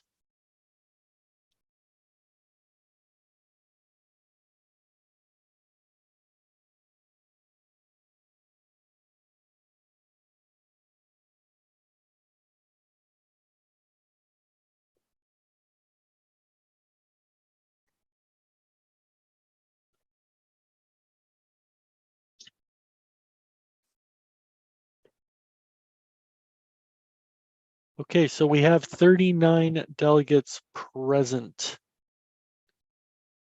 which means that a quorum is 20. And sorry, grabbing my calculator because I'm bad at math. We will require 30 votes in favor to pass the reconsidered resolution. Thank you. Before we get to that, I do see two hands up, including President Fernando, who's indicated a point of order. Before I get to that, I did see President Keith's hand up. If it's for a point of order or clarification, it might go before you, President Fernando. But so I'll first just turn to President Keith. Yes, just a quick question. I'm sorry, I'm still struggling to understand this. If an abstention means no, then why isn't there just an option between yes and no? Like, what does abstention actually mean? And I just another point of order is Walter voting for Louis? I just don't understand why Walter's on Louis's screen. Is it two people then? Is it Louis and Walter there? I just wanted clarification. Sure. So with regards to the first part about the abstention, and I think it's President Sundin made a comment on this as well. Abstention is essentially not wishing to enter a vote. And so it's not a yes, it's not a no vote, it's an abstention. It's something, it's essentially taking yourself out of that. That being said, the way the legislation is written is that it requires a positive amount of votes of those people present. So when people are saying abstention is a no vote. It's not a no vote because you're not voting no. However, it has the effect of a no vote insofar as it doesn't get you to the positive votes that are required. So that's so essentially they're counted for the, just because of the legislation. It's essentially who's in the room. You need 75% of who's in the room to vote in favor. Even if the other person doesn't vote no, or doesn't say anything, if they're in the room, if they're counted, then it takes away from the potential 75. So that's that reason. And the second part, I think it may just be a device that was entered, but when we do the roll call, it's by name, it's not by device. And that's part of how we've been able to work with President Graham and President Bremner as well. So when we have the vote and Vice President Minot's name is called, he can appear and make his vote orally, as we've been doing with other roll calls where there's been two people from a similar device. I hope that helps answer those questions, and I'll turn to President Fernando. Thank you, Alicia Fernando, Tri-River Métis Association. As you just said, that makes quorum very important, and I find it really undemocratic to have a new roll call and a new quorum number within a seating. I think, you know, if people really want to do business, they should be here in attendance. So, and it should be out of the original quorum. So just clarification that this is proper, and I guess the difference between the quorum's number. They could, yeah. Thank you for that. And I think this is part of how it is. So for example, both President Bremner and President Graham were, and I think it came up somewhere, someone had mentioned that they had to leave prior to even, I think it was resolution 9 being completed. And so it's similar to, for example, when we have in-person MNGAs, where towards the end, unfortunately, it always seems to be the case, we have people leaving that may have to attend for flights or packing up their stuff before we get to a vote, even though it's within the same sitting. And there are times where we reestablish quorum, even though it's within the same seating, just to ensure that we've got it. And certainly in this case, we knew we had at least a couple people who it appeared had left, and fortunately were able to rejoin us from another location. So I don't see, I think it's in order to have done a quorum, and I believe it's also, and I'll turn to Mr. Beaker, that at any time, for example, a member can request a call for quorum, similar to what we would have, for example, in person, if a number of people leave to go get coffee, whatever it might be, to ensure that we have it at each time when we're actually going to be deliberating. Okay, So I'll turn to Mr. Beaker to perhaps clarify that, and hopefully that'll answer your question. Yes, that is pretty much the same sentiment there. One other thing too is that when we do have MNGAs, even if we've had a quorum count in the middle for an in-person or even an online one, should a delegate show up and stand to be counted in a vote and they are a voting delegate, their vote will be counted. Thank you. So I think we're at the point then, and I see the question, thank you. What was the new quorum? I think Mr. Beaker did say it, but I'll get him to repeat that. And then I do have President Sundin. So perhaps Mr. Beaker, just to confirm what the new quorum is. We have 39 delegates in attendance, so quorum is 20, which we have met, which means that the threshold for the revote when it is called will be 30 delegates voting in favor to adopt. Thank you, and I will turn to President Sundin. Joy Sundin, Prince Rupert and District Métis. I just want to say that I feel that the discussion that was preceding this definitely had a flavor to it. Without prejudice, I'll still vote no in this, as my board has indicated they do not wish for the advocacy groups to have a vote at the MNGA, that they wish them to go through the communities, to have the weight of the community speaking at the MNGA. I feel like the percentage of votes definitely affect the outcome of our Métis Nation. This is great discussion. It's good discussion. We don't want to exclude anybody. We just want to make sure that we are putting our best foot forward. I'd like to see more work done on this. I don't feel that an extra vote without any more discussion is something that is equitable and fair at this point. Thanks for listening to my opinion. Thank you, President Sundin. And we will get to the vote. I am out of time. There was one more hand that popped up. I'm going to cap it after this next speaker, and that is President Fisher. I just want to point out that this is the opportunity to vote for a yes so that it is passed forward to the AGM, so that the more work and more looking at it can be done. So I think it's important to point that out. Thank you. Given my last comment and given the time, we are going to move to the vote on this. There has been plenty of discussion, both with regards to the original resolution, the proposed amendments, and even the motion to reconsider. So at this time, we will go by way of our vote. This will be a roll call vote. It does require 75% of those present to vote in favor in order for this to pass. So I will turn it over to Mr. Beaker for that. And I think we're starting at the bottom of the alphabet.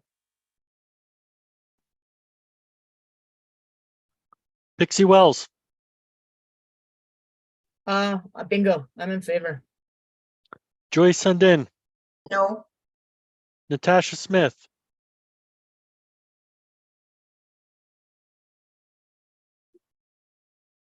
Natasha Smith. Sorry about that. Having technical difficulties. Are we? Yes, sorry. Yes. Lisa Smith. Abstain. Dana Shaw. Abstain. Mert Servatius. No. Wendy Schneider. Yes. Denny Paquette. Yes. Peggy Alansky.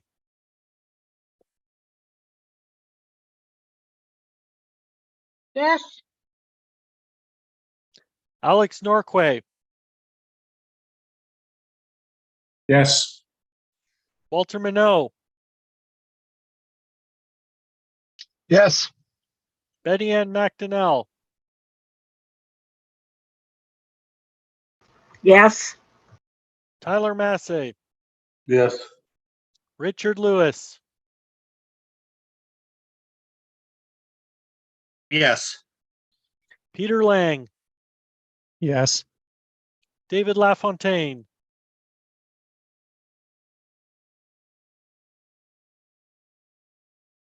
Anthony Creelo. Yes. Jamie Lee Keith. Yes. Sean James. Yes. Susie Hooper. No. Patrick Harriet. Abstain. June Graham. Yes. Dean Gladue. Yes. Rainey Gervais. Abstain. Paulette Flamond. Yes. Deborah Fisher. Yes. Monica Fisher.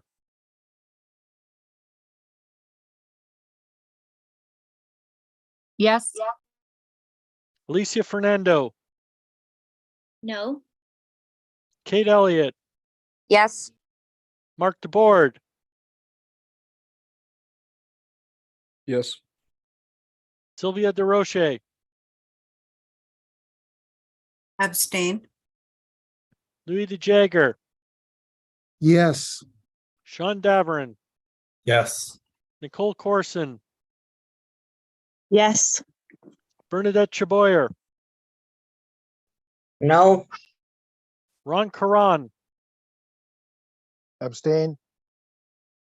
Joy Bremner, On behalf of the hundreds of my citizens and members in my community, having a voice for them, I have to vote no. Caitlin Bird, Yes. David Allard, Yes. Tom Adams, Yes. anyone that was missed in the roll call.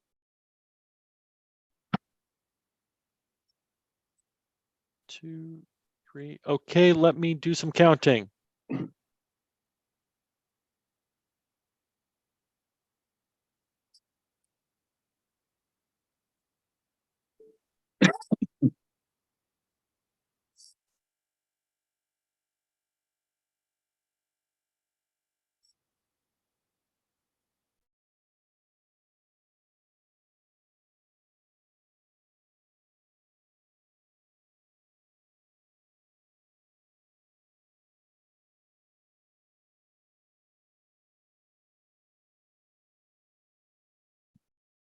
So the results are 27 in favor, 6 opposed, 6 abstentions. We did not make 30. Thank you very much, Mr. Beaker. So resolution 7 does not pass. Again, I want to thank everyone for going through that process. Appreciate it. We are at the end of our business. We are just about, we're only an hour behind from what originally suspected, so not too bad. I want to thank everyone for the considered discussion over this past weekend. I appreciate all the comments that we had, the discussion, and the business that this body did for our nation. So I will adjourn this meeting once we have, I believe we have Senator Lucier available for our closing ceremony, or sorry, closing prayer, and then we will be we'll adjourn for until the December AGM. I do see 2 quick hands. I see sorry, Director Hooper. Okay. When you're done. Before we get to you, Senator Lucier, we just have a couple of comments, I think, here. Just a moment, please. Director Hooper.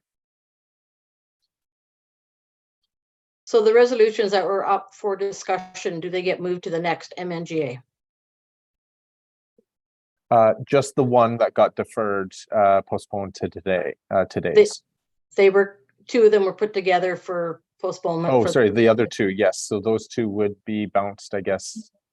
Nope, they weren't, because they're not passed. So that was the decision. So those aren't forwarded to next, but the electoral act committee can forward those for the next MNGA. Thank you for catching that. Thank you. And President Fisher, or sorry, Director Fisher. Just wanted to say thank you very much to John and to you, Dave, and to Nicole for all your hard work. I wouldn't want your job for anything. That's too bad. I wouldn't mind passing it along if you wanted it, but I do appreciate everyone. It's always wonderful working with and for all of you. And with that, I will turn it over to our Senator Lucier for our closing prayer. Good afternoon, everybody. Everybody's probably pretty tired over all this past weekend, so I'm going to keep it very, very short.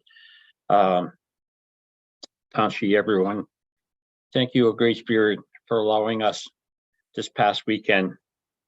We hope that these meetings have helped us move forward, and please bless our elders and knowledge keepers until we meet again. Have a very safe and healthy summer in your communities. Hey, thank you. Thank you, everyone. And so the June 2023 MNGA is now adjourned.